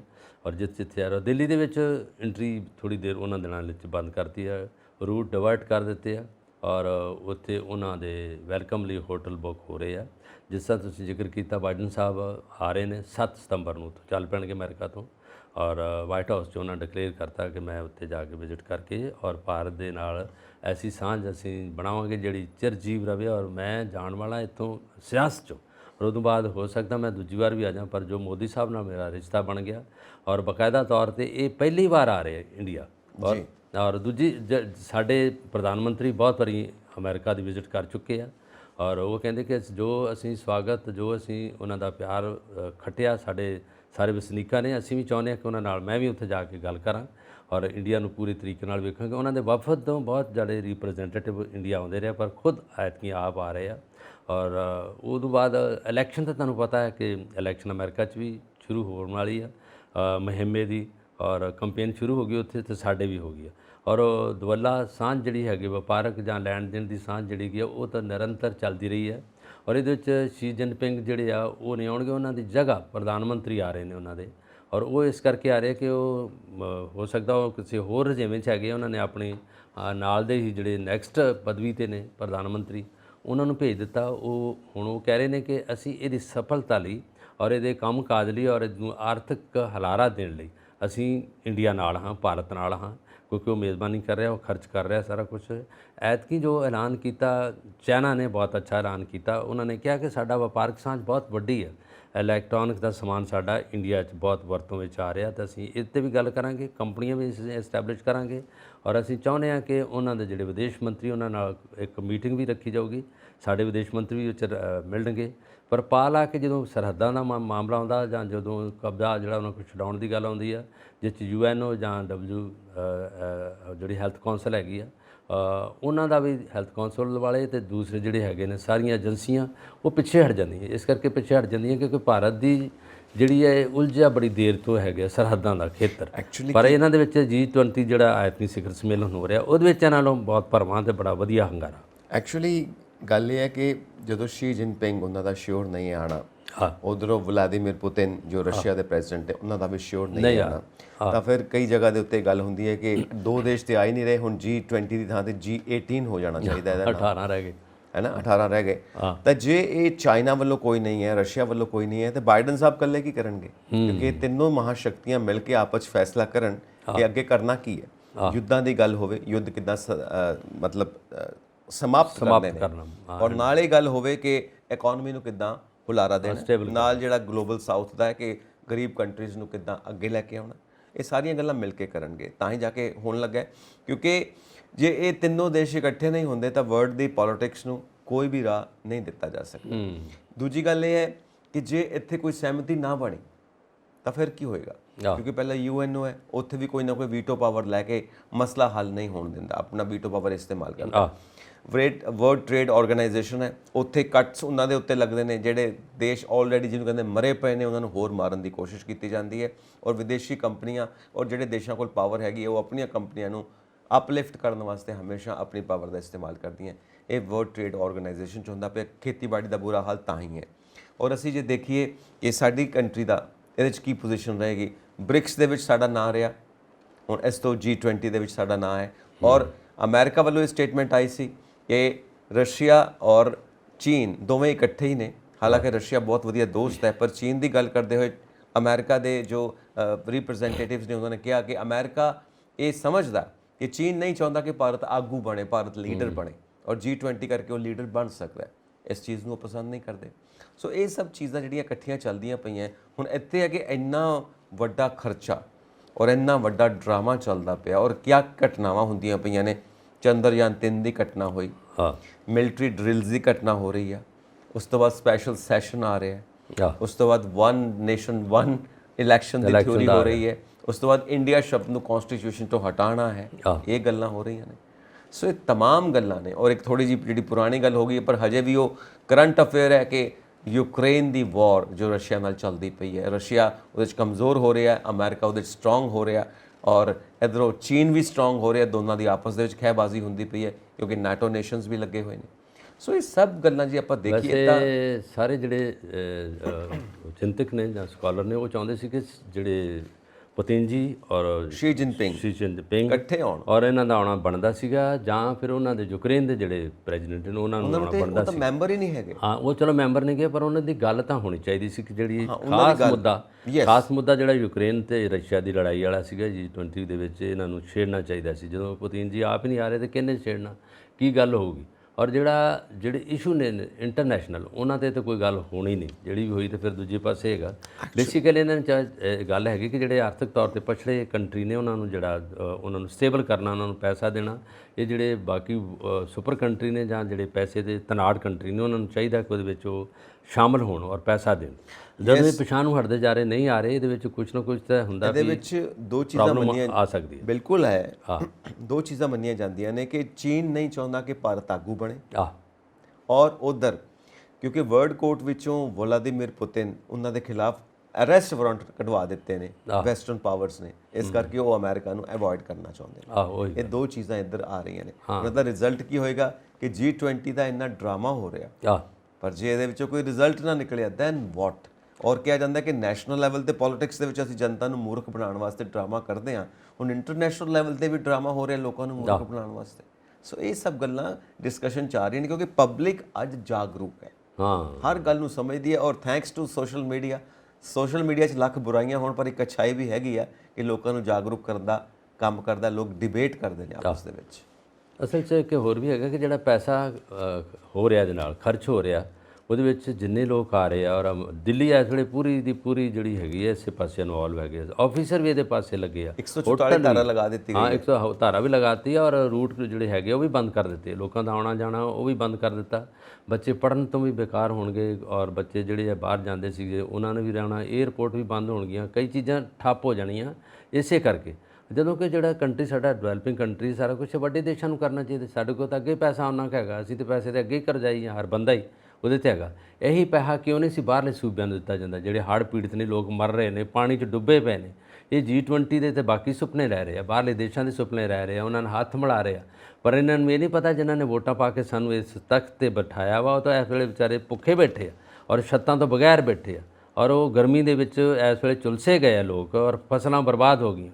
ਉਹਨਾਂ ਦਾ ਕੋਈ ਚੇਤਾ ਨਹੀਂ ਹੈਗਾ, ਦੂਜੇ ਪਾਸੇ ਹੈਗਾ, ਕਿਉਂਕਿ ਇਹਨਾਂ ਨੂੰ ਮੇਜ਼ਬਾਨੀ ਜੇ ਕਰਨੀ ਹੁੰਦੀ ਤਾਂ ਇਹਨਾਂ ਨੂੰ ਚਾਹੀਦਾ ਕਿ ਸਾਡਾ ਗੱਲਾ ਕਿੱਡਾ ਕੁ ਭਾਰਾ, ਸਾਡੇ ਕੋਲ ਕਿੰਨੀਆਂ ਕੁ ਬੋਰੀਆਂ ਪੈਸੇ ਹੈਗੇ, ਬਾਹਰੋਂ ਤਾਂ ਪੈਸਾ ਮੰਗਦੇ ਅਸੀਂ ਜਾ ਕੇ, ਉਦੋਂ ਨਹੀਂ ਅਸੀਂ ਦੇਖਦੇ। ਉਹ ਅਸੀਂ ਉਦੋਂ ਆਨੇ ਵੀ ਅਸੀਂ ਬੜੇ ਅਮੀਰ ਹਾਂ, ਪਰ ਜੋ ਗਰੀਬੀ ਆ, ਜੋ ਸਾਡੇ ਵਿੱਚ ਅਸੀਂ ਕਰਜ਼ੇ ਦੀ ਪੰਡ ਥੱਲੇ ਆਏ ਹਾਂ। ਸਿਰਫ ਜੇ ਅਸੀਂ ਪੰਜਾਬ ਦੀ ਗੱਲ ਕਰਦੇ ਹਾਂ, ਪੰਜਾਬ ਚਲੋ ਖੁਸ਼ਹਾਲ ਹੈ ਇਸ ਕਰਕੇ ਕਿ ਬਾਹਰਲੇ ਕੰਟਰੀਆਂ 'ਚ ਬੈਠੇ ਸਾਡੇ ਲੋਕ, ਖੇਤੀਬਾੜੀ ਵੀ ਸਾਡੀ ਠੀਕ ਹੈ, ਪਰ ਜਿਹੜੀ ਇਸ ਹੜ੍ਹ ਨੇ ਪੀੜਤ ਕਰ ਦਿੱਤਾ, ਮਾਰੇ ਗਏ ਲੋਕ, ਕਿੰਨੀ ਤਬਾਹੀ ਹੋ ਗਈ ਹੈ, ਉਹਨਾਂ ਲੋਕਾਂ ਨੂੰ ਪਤਾ ਹੈਗਾ। ਚਾਹੇ ਉਹਦੀਆਂ ਫਰਦਾਂ ਗਿਰਦਾਵਰੀ, ਚਾਹੇ ਮੁਆਵਜ਼ਾ ਦਿੱਤਾ ਵੀ ਹੈਗਾ, 6800 ਰੁਪਈਆ ਜਿਹੜਾ ਇੱਕ ਖੇਤ ਨੂੰ ਦਿੱਤਾ, ਜਿਹੜਾ ਉਹ ਫਸਲ ਉੱਜੜ ਗਈ ਹੈ, ਕੀ ਪੈਸਾ ਦਿੱਤਾ ਉਹਦੇ 'ਚ, ਕਿ ਕਿੰਨਾ ਕੀ ਕੁਛ ਹੈ। ਕਿਸਾਨ ਫਿਰ ਦੁਬਾਰਾ ਲਾਮਬੰਦ ਹੋ ਗਿਆ, ਫਿਰ ਰੌਲਾ ਪੈ ਜਾਊਗਾ। ਔਰ ਅਸੀਂ ਦੂਜੇ ਸੁਪਨੇ ਲੈਂਦੇ ਹਾਂ, ਵੱਡੀਆਂ ਕੰਟਰੀਆਂ ਨਾਲ ਜੱਫੀਆਂ ਪਾਉਂਦੇ, ਉਹਨਾਂ ਦੀ ਵਿਜ਼ਿਟ ਕਰਦੇ ਹਾਂ, ਉਹਨਾਂ ਨੂੰ ਸੰਭਾਲਦੇ ਹਾਂ। ਬਾਈਡਨ ਸਾਹਿਬ ਨੂੰ ਸੰਭਾਲਣਾ, ਉਹਨਾਂ ਨੂੰ ਲਿਆਉਣਾ, ਪਤਾ ਨਹੀਂ ਕਿੰਨਾ ਖਰਚਾ ਹੋਊਗਾ, ਕਿੰਨਾ ਕੁਛ ਹੋਊਗਾ। ਔਰ ਇਹ ਚੀਜ਼ਾਂ ਜਿਹੜੀਆਂ ਹੈਗੀਆਂ ਚਿੰਤਕ ਕਹਿ ਰਹੇ ਆ, ਸਾਡਾ ਮੀਡੀਆ ਨੂੰ ਅਸੀਂ ਤਾਂ ਨਹੀਂ ਕਰ ਰਹੇ, ਅਸੀਂ ਉਹਨਾਂ ਦੀਆਂ ਗੱਲਾਂ ਨੂੰ ਅੱਗੇ ਉੱਥੋਂ ਤੱਕ ਦੇ ਰਹੇ ਕਿ ਇਹਦੇ ਨਾਲ ਜਿਹੜਾ ਬੁਰੀ ਤਰ੍ਹਾਂ ਪ੍ਰਭਾਵਿਤ ਹੋਏਗਾ ਇੰਡੀਆ ਇਸ ਹਿਸਾਬ ਨਾਲ ਜੀ। ਕਿਉਂਕਿ ਅਸੀਂ ਫਿਰ ਵੀ ਇੰਡੀਆ ਕਹਿ ਰਹੇ ਹਾਂ, ਅਸੀਂ ਫਿਰ ਵੀ ਇੰਡੀਆ ਕਹਿ ਰਹੇ ਹਾਂ, ਮੂੰਹ ਤੇ ਚੜਿਆ ਨਾ ਸਾਡੇ ਇੰਡੀਆ। ਸਰ ਸ਼ੁਰੂ ਤੋਂ ਹੀ 75 ਸਾਲ ਤੋਂ ਜ਼ਿਆਦਾ ਆਜ਼ਾਦੀ ਨੂੰ ਹੋ ਗਏ, ਸ਼ੁਰੂ ਤੋਂ ਇੰਡੀਆ, ਬ੍ਰਿਟਿਸ਼ ਇੰਡੀਆ, ਸਾਰੇ ਇੰਡੀਆ ਹੀ ਜਾਣਦੇ ਨੇ, ਔਰ ਗਾਣਿਆਂ 'ਚ ਵੀ ਇੰਡੀਆ। ਚਲੋ ਦੇਖੋ ਹੁਣ ਉਹ ਤਾਂ ਹੁਣ ਸੈਸ਼ਨ ਦੇ ਉੱਤੇ ਹੈ ਕਿ ਉੱਥੇ ਕੀ ਡਿਸੀਜਨਸ ਹੁੰਦੇ ਨੇ, ਪਰ ਲੋਕਾਂ ਦੇ ਵਿੱਚ ਜਿਹੜੀ ਆਮ ਬੋਲਚਾਲ ਦੀ ਭਾਸ਼ਾ, ਜ਼ੁਬਾਨ ਤੇ ਚੜਿਆ ਹੋਇਆ ਸ਼ਬਦ ਇੰਡੀਆ ਹੈ। ਸੋ ਉਹਨੂੰ ਕਿੱਦਾਂ ਹਟਾ ਸਕਦੇ ਹਾਂ, ਮੈਨੂੰ ਤੇ ਸਮਝ ਨਹੀਂ ਆ ਰਹੀ ਆਪਾਂ ਨੂੰ ਥੋੜਾ ਜਿਹਾ ਇਹਦੇ ਤੇ ਵੀ ਗੱਲਬਾਤ ਕਰਨੀ ਚਾਹੀਦੀ ਹੈ, ਕਿਉਂਕਿ ਜਿਹੜਾ ਜਿਹੜੀ ਸਾਡੀ ਇੰਡੀਅਨ ਕਨਸਟੀਟਿਊਸ਼ਨ ਦੀ ਪ੍ਰੀਐਂਬਲ ਆ, ਉਹਦੇ ਵਿੱਚ ਪ੍ਰੀਐਂਬਲ 'ਚ India we the people of the India ਉਹਦੇ 'ਚ ਇੱਥੋਂ ਸ਼ੁਰੂ ਹੁੰਦਾ। ਔਰ ਅੰਬੇਦਕਰ ਸਾਹਿਬ ਦੀ ਜਿਹੜੀ ਕਮੇਟੀ ਸੀ, ਉਹਨਾਂ ਨੇ ਇੰਡੀਆ ਦੇ ਨਾਂ 'ਤੇ ਕਨਸਟੀਟਿਊਸ਼ਨ ਬਣਾਇਆ, ਇਹਦੀ ਧਾਰਾ 1 'ਚ ਮੈਂਸ਼ਨਡ ਆ। ਔਰ ਜੇ ਅਸੀਂ ਇੰਡੀਆ ਨੂੰ ਬਦਲਾਂਗੇ, ਜਿਸ ਤਰ੍ਹਾਂ ਸਾਡੀ ਕੇਂਦਰ ਸਰਕਾਰ ਨੇ ਇਸ ਵੇਲੇ ਤਜਵੀਜ਼ ਪ੍ਰਪੋਜ਼ ਕਰ ਦਿੱਤਾ ਕਿ ਜਿਹੜਾ ਪ੍ਰੈਜ਼ੀਡੈਂਟ ਆਫ ਇੰਡੀਆ ਇਹ ਪ੍ਰੈਜ਼ੀਡੈਂਟ ਆਫ ਭਾਰਤ ਦੇ ਨਾਂ ਨਾਲ ਸੰਬੋਧਨ ਹੋਏਗਾ, ਇਹਨਾਂ ਨੂੰ ਪ੍ਰੈਜ਼ੀਡੈਂਟ ਆਫ ਇੰਡੀਆ ਨਹੀਂ ਕਿਹਾ ਜਾਊਗਾ। ਇਸੇ ਤਰ੍ਹਾਂ ਪ੍ਰਾਈਮ ਮਿਨਿਸਟਰ ਆਫ ਇੰਡੀਆ ਵੀ ਨਹੀਂ ਕਿਹਾ ਜਾਊਗਾ। ਔਰ ਇਸੇ ਤਰ੍ਹਾਂ ਸਾਰਿਆਂ ਜਿਹੜੇ ਸਾਡੀ ਸੰਬੋਧਨ ਨੇ ਜਾਂ ਜਿਹੜੇ ਸਾਡੇ ਲੈਟਰ ਹੈੱਡ ਨੇ ਉਹਨਾਂ 'ਤੇ ਇੰਡੀਆ ਦੀ ਜਗ੍ਹਾ ਭਾਰਤ ਲਿਖਿਆ ਜਾਊਗਾ। ਪਰ ਜਿਹੜੇ ਵੀ ਕਨਸਟੀਟਿਊਸ਼ਨ ਨੂੰ ਸਮਝਣ ਵਾਲੇ ਲੋਕ ਨੇ ਉਹਨਾਂ ਨੂੰ ਪਤਾ ਹੈਗਾ ਕਿ ਸਾਡਾ ਕਨਸਟੀਟਿਊਸ਼ਨ ਇੰਨਾ ਫਲੈਕਸੀਬਲ ਨਹੀਂਗਾ ਕਿ ਇੱਕਦਮ ਅਸੀਂ ਕਹਿ ਕੇ ਤੇ ਅਸੀਂ ਬਦਲ ਦਈਏ। ਪ੍ਰੀਐਂਬਲ ਕਹਿੰਦਾ ਹੈ we the people of India, India that is Bharat. ਬਿਲਕੁਲ, ਪਰ ਉਹਦੇ ਵਿੱਚ ਜਦੋਂ ਇਹਨੂੰ ਬਦਲਾਂਗੇ ਕਨਸਟੀਟਿਊਸ਼ਨ ਨੂੰ ਬਦਲਣਾ ਪੈਣਾ, ਉਹ ਧਾਰਾ ਨੂੰ ਬਦਲਣਾ ਪੈਣਾ, ਉਹ ਭਾਰਤ ਤਾਂ ਲਿਖਣਾ ਪਊਗਾ ਉਹਦੇ ਵਿੱਚ। ਔਰ ਇਹ ਫਿਰ ਲੋਕ ਸਭਾ 'ਚ ਜਾਊਗਾ, ਰਾਜ ਸਭਾ 'ਚ ਜਾਊਗਾ, ਫਿਰ ਉਸੇ ਤਰ੍ਹਾਂ ਹੋਊਗਾ। ਇੱਕ ਪਾਸੇ ਕਹਿ ਰਹੇ ਆ ਕਿ ਇੱਕ ਦੇਸ਼ ਇੱਕ ਚੋਣ, ਉਹਦੇ 'ਚ ਅਸੀਂ ਪੈਸਾ ਬਚਾਵਾਂਗੇ, ਬੇਰੁਜ਼ਗਾਰਾਂ ਨੂੰ ਰੁਜ਼ਗਾਰ ਮਿਲੂਗਾ। ਦੂਜੇ ਪਾਸੇ ਇਹ ਜਿਹੜੀ ਇੰਡੀਆ ਦਾ ਨਾਂ ਰੱਖ ਕੇ ਫਿਰ ਉਹੀ ਪੈਸਾ ਲੱਗੂਗਾ, ਉਸੇ ਤਰ੍ਹਾਂ ਫਿਰ ਰੌਲਾ ਪਊਗਾ, ਉਸੇ ਤਰ੍ਹਾਂ ਸਾਰਾ ਕੁਝ ਹੋਊਗਾ। ਔਰ ਕੇਜਰੀਵਾਲ ਸਾਹਿਬ ਨੇ ਕਹਿਤਾ ਕਿ ਇਹ ਜਿਹੜੀ ਅਟੈਂਸ਼ਨ ਡਿਵਰਟ ਕਰਨ ਦਾ ਮਸਲਾ ਹੈਗਾ, ਹੋਰ ਕੋਈ ਨਹੀਂ ਹੈਗਾ। ਜਦੋਂ ਕਿ ਅਲਾਇੰਸ ਬਣ ਗਿਆ, ਜਿਹੜਾ ਗੱਠਜੋੜ ਬਣ ਗਿਆ ਬਾਕੀ ਪਾਰਟੀਆਂ ਦਾ, ਜਿਹੜੀ ਰਾਜਨੀਤਿਕ ਪਾਰਟੀਆਂ ਇਕੱਠੀਆਂ ਹੋ ਗਈਆਂ, ਜਿਹੜੀ ਯੂਨਾਈਟ ਹੋ ਗਈਆਂ, ਉਹਦਾ ਨਾਂ ਇੰਡੀਆ ਰੱਖਿਆ ਗਿਆ। ਇਹਨਾਂ ਨੂੰ ਉਹ ਨਹੀਂ ਪਚਿਆ, ਇਹਨਾਂ ਨੇ ਕਹਿਤਾ ਕਿ ਇਹਨੂੰ ਇਸ ਕਰਕੇ ਭਾਰਤ ਰੱਖੋ। ਮੇਨ ਮਸਲਾ, ਮੇਨ ਮਨਸ਼ਾ ਇਹੀ ਹੈ ਕਿ ਭਾਰਤ ਨੂੰ ਕਿਉਂ ਜਿਹੜਾ ਇਹਦਾ ਅੱਗੇ ਲਿਆਂਦਾ ਹੈਗਾ। ਔਰ 1947 ਤੋਂ ਲੈ ਕੇ ਹੁਣ ਤੱਕ ਇੰਡੀਆ ਦੇ ਨਾਲ ਗਾਉਂਦੇ ਰਹੇ। ਉਦੋਂ ਤੱਕ ਬੀਜੇਪੀ ਜਾਂ ਜਿਹੜੀਆਂ ਕਾਂਗਰਸ ਜਾਂ ਜਿਹੜੀਆਂ ਬਾਕੀ ਪਾਰਟੀਆਂ ਆਈਆਂ ਜਾਂ ਪ੍ਰੈਜ਼ੀਡੈਂਟ ਆਏ, ਉਦੋਂ ਨਹੀਂ ਚੇਤਾ ਆਇਆ ਕਿਸੇ ਨੂੰ। 75-80 ਸਾਲ ਬਾਅਦ ਚੇਤਾ ਆਇਆ। ਔਰ ਜਦੋਂ ਕਿ ਅਸੀਂ ਅਜੇ ਤੱਕ ਕਲੋਨੀ ਹੈਗੀ ਆ ਬ੍ਰਿਟਿਸ਼ ਦੀ ਔਰ ਬ੍ਰਿਟੇਨ ਦੀ, ਉਹਨਾਂ ਦੇ ਜਦੋਂ ਆਉਂਦੇ ਨੇ ਜਿਹੜੇ ਬ੍ਰਿਟਿਸ਼ ਦੇ ਆਉਂਦੇ ਅਹੁਦੇਦਾਰ, ਉਹ ਕੋਈ ਵੀਜ਼ਾ ਨਹੀਂ ਲੈਂਦੇ। ਮਹਾਰਾਣੀ ਐਲਿਜ਼ਬeth ਹੋਇਆ ਜਾਂ ਉਹਨਾਂ ਦੇ ਪ੍ਰਾਈਮ ਮਿਨਿਸਟਰ ਹੋਇਆ, ਜਿਹੜੇ ਵੀ ਆਉਣਗੇ ਨੋ ਵੀਜ਼ਾ, ਨੋ ਡਰਾਈਵਿੰਗ ਲਾਇਸੈਂਸ, ਸਿੱਧਾ ਹੀ ਉਹਨਾਂ ਦਾ ਆਪਣਾ ਕੰਟਰੀ ਆ, ਉਹਨਾਂ ਦਾ ਆਪਣਾ ਅਜੇ ਤੱਕ ਹੈਗਾ। ਔਰ ਜਿੱਦਾਂ ਆਪਾਂ ਗੱਲ ਕਰ ਰਹੇ ਸੀ ਕਿ ਇਹਦੇ 'ਚ ਹੋ ਸਕਦਾ ਕੋਈ ਇਸ ਤਰ੍ਹਾਂ ਦਾ ਲੌਂਗ ਰਨ ਦਾ ਪਟਾ ਵੀ ਹੋਵੇ 99 ਸਾਲ ਤੱਕ, ਇਹ ਵੀ ਨਹੀਂ, ਕੋਈ ਰਿਟਨ ਕੋਈ ਇਸ ਤਰ੍ਹਾਂ ਦਾ ਹੈ ਨਹੀਂ ਗਾ ਪ੍ਰੂਫ ਕੀ ਕੁਝ ਕੀਤਾ ਉਹਨਾਂ ਨੇ। ਕਿਸੇ ਵੇਲੇ ਵੀ ਫਿਰ ਦੁਬਾਰਾ ਕਬਜ਼ਾ ਹੋ ਸਕਦਾ। ਇਹ ਫਿਰ ਚੇਤਾ ਕਰਵਾ ਰਹੇ, ਉਹਨਾਂ ਨੂੰ ਰਿਮਾਈਂਡ ਕਰ ਰਹੇ ਕਿ ਅਸੀਂ ਤੁਹਾਡੇ ਗੁਲਾਮ ਰਹੇ ਹਾਂ, ਫਿਰ ਤੁਹਾਡਾ ਨਾਂ ਰੱਖਿਆ ਸੀ, ਅਸੀਂ ਇਹਨੂੰ ਬਦਲ ਰਹੇ ਹਾਂ। ਔਰ ਜੇ ਨਾਂ ਰੱਖਣ ਨਾਲ ਜਦੋਂ ਪਾਪੂਲਰ ਹੋ ਗਿਆ, ਸਾਡੇ ਬੱਚੇ ਇੰਡੀਆ ਗਾਉਂਦੇ ਆ ਜਾਂ ਅੰਗਰੇਜ਼ੀ ਪੜ੍ਹ ਰਹੇ ਆ, ਫਿਰ ਅੰਗਰੇਜ਼ੀ ਬੰਦ ਕਰ ਦਿਓ, ਇੰਗਲਿਸ਼ ਵੀ ਬੰਦ ਕਰ ਦਿਓ। ਇੰਡੀਆ ਤਾਂ ਇੰਗਲਿਸ਼ ਦੇ ਵਿੱਚ ਹੀ ਹੈਗਾ, ਫਿਰ ਸਿਰਫ ਹਿੰਦੀ ਚੱਲਣ ਦਿਓ, ਬਾਕੀ ਜਿਹੜੀਆਂ ਰੀਜਨਲ ਲੈਂਗੁਏਜ ਉਹ ਚੱਲਣ ਦਿਓ। ਜਾਂ ਫਿਰ ਉਰਦੂ ਵੀ ਕੱਢੋ, ਉਰਦੂ ਵੀ ਸਾਡਾ ਨਹੀਂ ਹੈਗਾ, ਫਿਰ ਉਰਦੂ ਵੀ ਪਾਕਿਸਤਾਨ ਦਾ। ਦੇਖੋ ਗੱਲ ਇਹ ਆ ਕਿ ਜੇ ਇੰਡੀਆ ਸ਼ਬਦ ਹਟਾ ਦਿੱਤਾ ਗਿਆ ਤਾਂ ਪਾਸਪੋਰਟਸ ਦੇ ਉੱਤੇ ਇੰਡੀਆ ਜੀ, ਹੋਰ ਸਰਕਾਰੀ ਡਾਕੂਮੈਂਟਸ, ਪਾਸਪੋਰਟ ਤੇ ਇੰਡੀਆ, ਪੈਨ ਕਾਰਡ, ਆਧਾਰ ਕਾਰਡ, ਪਤਾ ਨਹੀਂ ਕਿੱਥੇ ਕਿੱਥੇ ਇੰਡੀਆ, ਲੈਟਰ ਹੈਡ ਸਾਡੀ ਇੰਡੀਆ ਨਾਲ ਹੀ ਹੈ ਸਾਰੇ। ਸੋ ਸਾਰਾ ਕੁਝ ਚੇਂਜ ਹੋਏਗਾ ਔਰ ਇੰਨੇ ਖਰਚੇ ਪੈਣਗੇ। ਔਰ ਪਤਾ ਨਹੀਂ ਉਹਨੂੰ ਕੀ ਮਨਸ਼ਾ ਹੈ। ਔਰ ਇਲੈਕਸ਼ਨ ਸਿਰ ਤੇ ਨੇ ਸਨ 2024 ਦੀਆਂ, ਔਰ ਸਪੈਸ਼ਲ ਸੈਸ਼ਨ ਬੁਲਾਇਆ ਜਾ ਰਿਹਾ, one nation one election and India. ਔਰ ਭਾਰਤ ਦਾ ਇਹ ਜੋ ਕੰਟਰੋਵਰਸੀ ਖੜੀ ਹੋ ਗਈ ਹੈ, ਲੋਕਾਂ ਦੇ ਵਿੱਚ ਗੱਲਬਾਤ ਦੀ ਚਰਚਾ ਖੜੀ ਹੋ ਗਈ ਹੈ। ਸੋ ਇਹ ਇਲੈਕਸ਼ਨਸ ਦੇ ਨੇੜੇ ਹੀ ਕਿਉਂ, ਇਹ ਖਾਸ ਤੌਰ ਤੇ ਸਾਰੇ ਐਕਸਪਰਟਸ ਗੱਲਬਾਤ ਕਰ ਰਹੇ ਨੇ। ਤੁਹਾਡੀ ਗੱਲ ਜਿੱਦਾਂ ਕਹਿੰਦੇ ਨੇ ਕਿ ਕੇਜਰੀਵਾਲ ਜੀ ਕਿ ਅਟੈਂਸ਼ਨ ਡਾਈਵਰਟ ਕਰਨ ਦੀ ਇਹ ਸਾਰੀ ਮਨਸ਼ਾ ਹੈ। ਔਰ ਕਿਤੇ ਨਾ ਕਿਤੇ ਬੀਜੇਪੀ ਨੂੰ ਇਹ ਲੱਗ ਰਿਹਾ ਕਿ ਉਹਨਾਂ ਦਾ ਜਿਹੜਾ ਵਿਰੋਧੀ ਧਿਰ ਇੰਡੀਆ ਹੈ ਉਹ ਜ਼ਿਆਦਾ ਸਟਰੋਂਗ ਹੋ ਰਿਹਾ ਹੈ, ਜੋ 2024 ਦੀਆਂ ਇਲੈਕਸ਼ਨਸ ਦੇ ਵਿੱਚ ਉਹਨਾਂ ਨੂੰ ਚੈਲੰਜ ਕਰ ਸਕਦਾ ਹੈ। ਹੋ ਸਕਦਾ ਇਹ ਵੀ ਹੋਵੇ। ਔਰ ਕੁਝ ਇਹ ਵੀ ਅੰਦਾਜ਼ੇ ਲਗਾ ਰਹੇ ਨੇ ਕਿ ਹੋ ਸਕਦਾ ਇਲੈਕਸ਼ਨਸ ਟਾਈਮ ਤੋਂ ਪਹਿਲਾਂ ਹੋ ਜਾਣ, ਹੋ ਸਕਦਾ ਦਸੰਬਰ ਦਿਸ ਈਅਰ ਜਾਂ January first month of next year, ਸ਼ਾਇਦ ਉਦੋਂ ਹੋ ਜਾਣ ਜਿਹੜੀਆਂ ਕਿ ਮਈ 'ਚ ਡਿਊ ਨੇ, ਹੋ ਸਕਦਾ ਇਹ ਵੀ ਹੋਵੇ।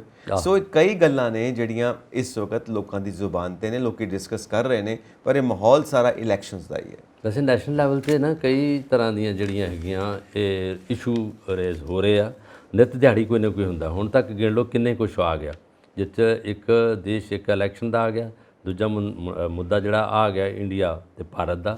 ਇਹ ਤੋਂ ਪਹਿਲਾਂ ਜਿਹੜੀ ਡੈਕਲੇਰੇਸ਼ਨ ਹੋਈ ਆ, ਨੋਟੀਫਿਕੇਸ਼ਨ ਹੋ ਗਿਆ ਉਹਦੇ 'ਤੇ ਦਿੱਲੀ ਦੇ ਵਿੱਚ ਕੇਜਰੀਵਾਲ ਸਾਹਿਬ ਬੜੀ ਦੇਰ ਤੋਂ ਇਹ ਕਰ ਰਹੇ ਸੀ ਵੀ ਸਾਡੇ 'ਤੇ ਕਰ ਰਿਹਾ, ਆਰਡੀਨੈਂਸ ਜਾਰੀ ਹੋ ਰਿਹਾ, ਅਸੀਂ ਮਾਰੇ ਜਾਵਾਂਗੇ, ਉਦੋਂ ਬਾਅਦ ਬਾਕੀ ਸੂਬਿਆਂ 'ਤੇ ਵੀ ਆਇਦ ਹੋ ਜਾਣਾ। ਇੱਦਾਂ ਦੀਆਂ ਚੀਜ਼ਾਂ ਰੋਜ਼ ਦਿਹਾੜੀ ਕੋਈ ਨਾ ਕੋਈ ਨਿੱਤ ਨਵਾਂ ਜਿਹੜਾ ਹੈਗਾ ਘਾੜਤ ਆ ਜਾਂਦੀ ਆ। ਪਰ ਉਹਦੇ ਵਿੱਚ ਲੋਕਾਂ ਦਾ ਨਹੀਂ ਪਤਾ ਵੀ ਲੋਕ ਕਿੱਥੇ ਬੈਠੇ ਆ। ਜਿੱਦਾਂ ਆਪਾਂ ਅੱਗੇ ਗੱਲ ਕੀਤੀ ਆ, ਉਹਨਾਂ ਦਾ ਨਹੀਂ ਪਤਾ। ਉਹਨਾਂ ਨੂੰ ਤਾਂ ਇਹ ਹੈਗਾ ਵੀ ਅਸੀਂ 5 ਸਾਲ ਤੋਂ ਬਾਅਦ ਫਿਰ ਵੇਖਾਂਗੇ ਜਦੋਂ ਵੋਟਾਂ ਪੈਣੀਆਂ। ਅਜੇ ਤਾਂ ਸਾਡੇ ਹੀ ਉਹਨਾਂ ਨੇ ਸਾਨੂੰ ਬਣਾਇਆ ਤੱਕ ਤੇ ਆਖਰੀ ਸਾਲ ਜਾ ਰਿਹਾ, 4 ਮਹੀਨੇ ਰਹਿ ਗਏ ਆ ਇਲੈਕਸ਼ਨ ਦੇ ਵਿੱਚ, ਤਾਂ ਅਜੇ ਤੱਕ ਕੋਈ ਸਹੂਲਤ ਨਹੀਂ, ਕੋਈ ਹੋਰ ਨਹੀਂ ਹੈਗਾ। ਉਹਦੇ 'ਤੇ ਇਹਨਾਂ ਨੂੰ ਚਾਹੀਦਾ ਸੀ ਕਿ ਲੋਕਾਂ ਨੂੰ ਥੋੜ੍ਹਾ ਬਹੁਤ ਕੋਈ ਨਾ ਕੋਈ ਇਸ ਵੇਲੇ ਇੱਦਾਂ ਦੀ ਜਿਹੜੀ ਆ ਸਹੂਲਤ ਦਿੰਦੇ ਜਿਹੜੇ ਲੋਕ ਸੁਖੀ ਹੋ ਜਾਂਦੇ। ਦੇਖੋ ਹੁਣ ਪ੍ਰੈਜ਼ੀਡੈਂਟ ਆਫ ਇੰਡੀਆ ਨੂੰ ਪ੍ਰੈਜ਼ੀਡੈਂਟ ਆਫ ਭਾਰਤ ਕਹਿਣਾ, ਪ੍ਰਾਈਮ ਮਿਨਿਸਟਰ ਆਫ ਇੰਡੀਆ ਨੂੰ ਪ੍ਰਾਈਮ ਮਿਨਿਸਟਰ ਆਫ ਭਾਰਤ ਕਹਿਣਾ, ਔਰ ਵਿਰੋਧੀ ਧਿਰ ਇਹਦਾ ਖਾਸ ਤੌਰ ਤੇ ਜਿਹੜੀ ਇਹ ਇੰਡੀਆ ਫਰੰਟ ਹੈ ਇਹਦਾ ਵਿਰੋਧ ਕਰ ਰਹੀ ਹੈ। ਵਿਰੋਧ ਕਰ ਰਹੀ ਹੈ। ਹੁਣ ਆਪਾਂ ਇੱਕ ਛੋਟੀ ਜਿਹੀ ਐਗਜ਼ਾਮਪਲ ਲਈਏ, ਸਰਕਾਰੀ bank state bank of India, yes ਹੁਣ ਉਹਨੂੰ ਸਟੇਟ ਬੈਂਕ ਆਫ ਭਾਰਤ ਦੇ ਵਿੱਚ ਬਦਲਣਾ ਪਏਗਾ। ਆ ਬੈਂਕ ਆਫ ਇੰਡੀਆ, ਬੈਂਕ ਉਹ ਵੀ ਬੈਂਕ ਹੈਗਾ, ਨੈਸ਼ਨਲ ਬੈਂਕਸ ਨੇ ਸਾਡੇ। ਹਾਂ ਸੋ ਇੱਦਾਂ ਕਈ ਚੀਜ਼ਾਂ ਨੇ ਜਿਨ੍ਹਾਂ ਨੂੰ ਚੇਂਜ ਕਰਨਾ ਪੈ ਸਕਦਾ। LIC ਇੰਡੀਆ ਦੀ ਹੈ, ਸਾਰੀਆਂ ਇਸ ਤਰ੍ਹਾਂ ਦੀਆਂ ਕਈ ਏਜੰਸੀਆਂ ਜਿਹੜੀਆਂ ਹੈਗੀਆਂ ਇੰਡੀਆ ਦੇ ਨਾਂ ਨਾਲ ਹੀ ਹੈਗੀਆਂ, ਭਾਵੇਂ ਕੰਪਨੀਆਂ ਚਾਹੇ ਹੈਗਾ। ਇਹ ਸਾਡੀਆਂ 에ਅਰਪੋਰਟ ਆ ਜਿਹੜੀ ਇੰਡੀਆ ਦੇ ਨਾਂ 'ਤੇ ਹੈਗੀਆਂ ਸਾਰੀਆਂ, ਜਿੱਥੇ ਇਹਨਾਂ ਨਾਂ ਬਦਲੇ ਉਹਨਾਂ ਦੇ, ਕਈ ਮੈਦਾਨ, ਕਈ ਖੇਡ ਨਾਲ ਰਿਲੇਟਡ, ਕਈ ਮਹਿਕਮੇ ਸਾਰੇ ਜਿਹੜੇ ਹੈਗੇ ਆ ਇੰਡੀਆ ਦੇ ਨਾਂ 'ਤੇ ਹੈਗੇ ਆ। ਫਿਰ ਉਹਦੇ ਲੈਟਰ ਹੈਡ ਬਦਲੇ ਜਾਣਗੇ, ਉੱਥੋਂ ਦਾ ਸਾਰਾ ਜਿਹੜਾ ਕੰਪਿਊਟਰ 'ਚ ਫੀਡ ਕੀਤਾ ਉਹ ਜਿਹੜਾ ਡਿਲੀਟ ਕੀਤਾ ਜਾਊਗਾ।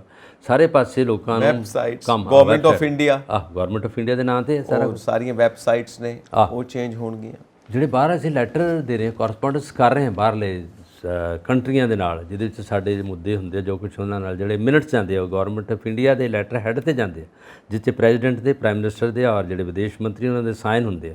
ਔਰ ਉਹ ਜਦੋਂ ਭਾਰਤ ਅਸੀਂ ਬੋਲਿਆ ਉੱਥੇ, ਤੇ ਲੋਕ ਉਹਨਾਂ ਨੂੰ ਬਾਹਰਲੇ ਕੰਟਰੀਆਂ ਨੂੰ ਕੀ ਸਮਝਾਉਣੀ ਉਹਨਾਂ ਨੂੰ ਉਹਨਾਂ ਨੇ ਕਹਿਣਾ ਇਹ ਕੌਣ ਨੇ, ਉਹ ਹੀ ਸੀ ਦੈਟ ਪਰਸਨ। ਉਹਨਾਂ ਨੂੰ ਅਜੇ ਤੱਕ ਨਹੀਂ ਪਤਾ ਲੱਗਾ ਇੰਡੀਆ ਹੀ ਉਹਨਾਂ ਦੀ ਬ੍ਰੇਨ 'ਚ ਇਸ ਵੇਲੇ ਵਸਿਆ ਪਿਆ। ਦੇਖੋ ਕੀ ਹੁੰਦਾ। ਹਾਲਾਂਕਿ ਲੋਕਾਂ ਦੇ ਹਿਸਾਬ ਨਾਲ ਜਿਹੜੇ ਸੂਝਵਾਨ ਨੇ, ਇੰਟੈਲੈਕਚੁਅਲ ਨੇ, ਬੁੱਧੀਮਾਨ ਨੇ, ਉਹ ਕਹਿੰਦੇ ਨੇ ਕਿ ਫੈਸਲਾ ਬਿਲਕੁਲ ਗਲਤ ਹੈਗਾ, ਇਹਦੇ ਨਾਲ ਅਸੀਂ ਇੰਡੀਆ ਨੂੰ ਫਿਰ ਧਕੇਲ ਕੇ 50 ਸਾਲ ਪਿੱਛੇ ਲੈ ਜਾ ਰਹੇ ਹਾਂ। ਦੇਖੋ ਗੱਲ ਇਹ ਹੈ ਕਿ ਕੰਮ ਕੀ ਕਰ ਰਹੇ ਆ, ਆਹ ਲੋਕਾਂ ਨੂੰ ਕੀ ਦੇ ਰਹੇ ਆ, ਨੌਕਰੀਆਂ ਦਾ ਕੀ ਬਣਿਆ, ਬਿਲਕੁਲ ਬੇਰੁਜ਼ਗਾਰੀ ਦਾ ਕੀ ਬਣਿਆ, ਗਰੀਬੀ ਦਾ ਕੀ ਬਣਿਆ, ਮਹਿੰਗਾਈ ਦਾ ਕੀ ਬਣਿਆ, ਇਹ ਮੁੱਦੇ ਨੇ। ਯੈਸ ਹੁਣ ਜੇ ਉਹਦਾ ਨਾ ਭਾਰਤ, ਚਲੋ ਦੇਖੋ ਕੀ ਬਣਦਾ, ਪਰ ਜਿਹੜੀਆਂ ਸਮੱਸਿਆਵਾਂ ਨੇ ਉਹਨਾਂ ਦਾ ਕੀ ਹੱਲ ਹੈ, ਇਹ ਹੱਲ ਵੀ ਤਾਂ ਦੱਸੋ ਨਾ। ਮਨੀਪੁਰ ਦੀ ਘਟਨਾ, ਹਰਿਆਣਾ 'ਚ ਘਟਨਾ, ਹੋਰ ਛਿਟਪੁਟ ਘਟਨਾਵਾਂ ਕਿਤੇ ਕਿਤੇ ਹੁੰਦੀਆਂ ਪਈਆਂ ਨੇ। ਸੋ ਉਹਨਾਂ ਦਾ ਕੀ ਹੱਲ ਹੈ। ਸੋ ਜੋ ਮਸਲੇ ਨੇ ਉਹ ਤਾਂ ਉੱਥੇ ਹੀ ਰਹਿਣਗੇ। ਹੁਣ ਜਿਵੇਂ ਥਾਵਾਂ ਦੇ ਨਾਂ ਚੇਂਜ ਕਰੀ ਜਾਂਦੇ, ਸਹੀ ਗੱਲ, ਉਵੇਂ ਹੀ ਭਾਰਤ ਦਾ ਨਾਂ ਚੇਂਜ ਕਰਨਾ। ਮੈਂ ਵੈਸੇ ਇੱਥੇ ਆਉਣਾ ਚਾਹੁੰਦਾ ਸੀਗਾ, ਜਿੱਦਾਂ ਹੁਣ ਦਿੱਲੀ ਦੇ ਵਿੱਚ ਜਦੋਂ ਮੁਗਲ ਆਏ ਆ, ਮੁਗਲ ਦੇ ਇੱਕ ਰੋਡ ਉਹਨਾਂ ਦੇ ਨਾਮ, ਮਕਬਰੇ ਆ, ਔਰ ਉਹਨਾਂ ਦੇ ਕਲੋਨੀਆਂ, ਸਾਰਾ ਕੁਛ ਇਹਨਾਂ ਨੇ ਪਾ ਲਾ ਕੇ ਉਹ ਸਾਰੇ ਬਦਲ ਦਿੱਤੇ ਆ। ਪੰਜਾਬ 'ਚ ਦੇਖ ਲਓ, ਜੇ ਅਸੀਂ ਰੋਪੜ ਆ ਤਾਂ ਉਹਨੂੰ ਰੂਪਨਗਰ ਆ, ਸਾਰੇ ਲੋਕ ਰੋਪੜ ਬੋਲਦੇ ਆ।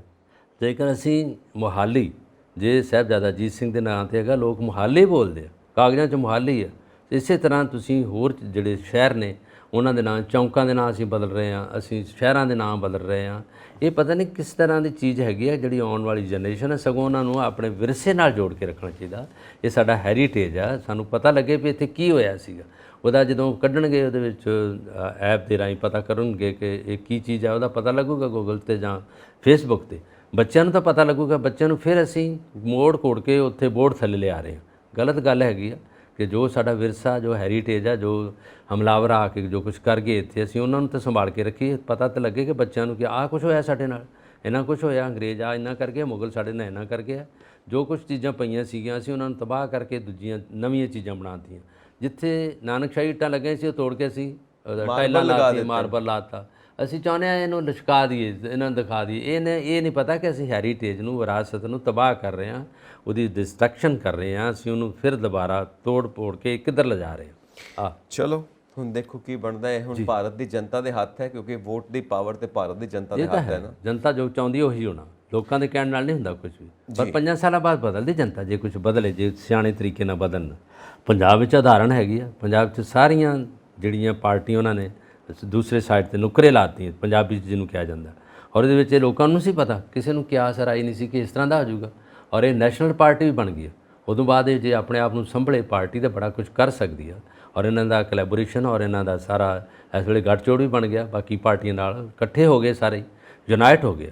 ਔਰ ਜੇ ਯੂਨਾਈਟ ਹੋਣ ਤੋਂ ਬਾਅਦ ਸਾਰਾ ਕੁਝ ਜੋ ਰਿਜ਼ਲਟ ਤੁਸੀਂ ਦੱਸਿਆ ਆਉਣ ਵਾਲਾ ਹੈਗਾ, ਉਹ ਸਿਰਫ ਇਸੇ ਕਰਕੇ ਹੋਊਗਾ, ਏਕਤਾ ਕਰਕੇ। ਏਕਤਾ ਨਾਲ ਹੀ ਸਾਰਾ ਕੁਝ ਹੋਣਾ। ਤੇ ਦੱਸਣਗੇ ਲੋਕਾਂ ਦੀਆਂ ਜਿਹੜੀਆਂ ਸਾਰੀਆਂ ਸੋਚਾਂ, ਨੀਤੀ ਜੋ ਲੋਕਾਂ ਦੀ ਆ ਉਹ ਕੀ ਕਰਦੀ ਆ, ਉਹਨਾਂ ਤੇ ਪਤਾ ਲੱਗੇ। ਐਗਜ਼ੈਕਟਲੀ। ਚਲੋ ਹੁਣ ਆਪਾਂ ਚੱਲਦੇ ਹਾਂ ਨਿਊਜ਼ੀਲੈਂਡ ਜੀ। ਤੇ ਉੱਥੇ ਜਿਹੜੀ ਘਰੇਲੂ ਹਿੰਸਾ ਹੈ ਉਹਦੇ 'ਚ ਵਾਧਾ ਹੋ ਰਿਹਾ ਹੈ। ਹੁਣ ਇਹ ਲੋਕਾਂ ਨੂੰ, ਬੱਚਿਆਂ ਨੂੰ ਸੰਸਕਾਰ ਕਿੱਦਾਂ ਦਿੱਤੇ ਜਾਣ, ਸਕੂਲਾਂ ਵਿੱਚ ਸੰਸਕਾਰ ਦਿੱਤੇ ਜਾਣ, ਸਮਾਜ ਕੀ ਕਰੇ, ਦੇਸ਼ ਦੀ ਸਰਕਾਰ ਕੀ ਕਰੇ, ਇਹ ਸਭ ਗੱਲਾਂ ਚੱਲਦੀਆਂ ਪਈਆਂ। ਕਿਉਂਕਿ ਘਰੇਲੂ ਹਿੰਸਾ ਉਹਨੇ ਟੈਨਸ਼ਨਸ ਨੇ ਜਾਂ ਕੀ ਹੈ, ਜਾਂ ਮੀਡੀਆ ਦਾ ਅਸਰ ਹੈ, ਕਿਉਂਕਿ ਸਾਰਾ ਦਿਨ 24 ਘੰਟੇ ਮੀਡੀਆ ਨਾਲ ਜੁੜੇ ਹੋਏ ਹਨ, ਉਹਦਾ ਅਸਰ ਹੈ। ਕੀ ਅਸਰ ਹੈ? ਨਿਊਜ਼ੀਲੈਂਡ ਵਿੱਚ ਵੀ ਇਹ ਗੜਬੜ ਸ਼ੁਰੂ ਹੋ ਗਈ ਹੈ।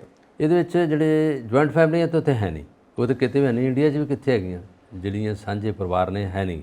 ਔਰ ਉਹਦੇ ਵਿੱਚ ਜਿਹੜੇ ਇਹ ਬੱਚੇ ਨੇ, ਆਉਣ ਵਾਲੀ ਜਿਹੜੀ ਕਮਿੰਗ ਜਨਰੇਸ਼ਨ ਆ, ਉਹਨਾਂ 'ਤੇ ਇਸ ਵੇਲੇ ਬੜਾ ਜ਼ਿਆਦਾ ਇਹ ਬੋਝ ਹੋ ਗਿਆ ਘਰੇਲੂ ਹਿੰਸਾ ਦਾ ਹੋ ਗਿਆ ਕਿ ਲੜਾਈ ਜਿਹੜੀ ਹੁੰਦੀ ਆ ਮਾਂ ਪਿਓ ਬੱਚਿਆਂ ਦੇ ਵਿੱਚ ਤੇ ਮਾਵਾਂ ਦੇ ਵਿੱਚ, ਜਾਂ ਪਿਓ ਤੇ ਮਾਂ ਦੀ ਲੜਾਈ, ਪੇਰੈਂਟਸ ਦੀ, ਫਿਰ ਬੱਚਿਆਂ ਦੀ ਮਾਂ ਪਿਓ ਨਾਲ, ਕਿਉਂਕਿ ਬੱਚੇ ਜਿਹੜੇ ਆ ਬਾਹਰਲੇ ਦੇਸ਼ਾਂ ਵਿੱਚ ਇੰਡੀਪੈਂਡੈਂਟ ਆ, ਉਹ ਜਦੋਂ ਬਾਲਗ ਹੋ ਜਾਂਦੇ, ਵੱਡੇ ਹੋ ਜਾਂਦੇ ਆ, ਉਹ ਆਪਣੇ ਡਿਸੀਜਨ ਤਰੀਕੇ ਨਾਲ ਲੈਂਦੇ ਆ। ਜੇ ਮਾਂ ਪਿਓ ਉਹਨਾਂ ਨੂੰ ਤੰਗ ਕਰਦਾ ਤੇ ਪੁਲਿਸ ਨੂੰ ਫੋਨ ਕਰ ਦਿੰਦੇ, ਉਹਨਾਂ ਕੋਲ ਨੰਬਰ ਹੈਗੇ ਆ, ਔਰ ਪੁਲਿਸ ਇੱਕਦਮ ਆਉਂਦੀ ਆ ਔਰ ਉਹਨੂੰ ਪ੍ਰੋਟੈਕਟ ਕਰਦੀ ਆ। ਇੰਡੀਆ 'ਚ ਤਾਂ ਇਦਾਂ ਦੀ ਗੱਲ ਨਹੀਂ, ਬੱਚੇ ਦੀ ਗੱਲ ਨਹੀਂ ਮੰਨਦੀ ਇੰਡੀਆ 'ਚ ਤਾਂ ਜਿਹੜੇ ਆ ਪੇਰੈਂਟਸ ਦੀ ਗੱਲ ਮੰਨਦੇ ਆ ਜੋ ਕੁਝ ਹੁੰਦਾ।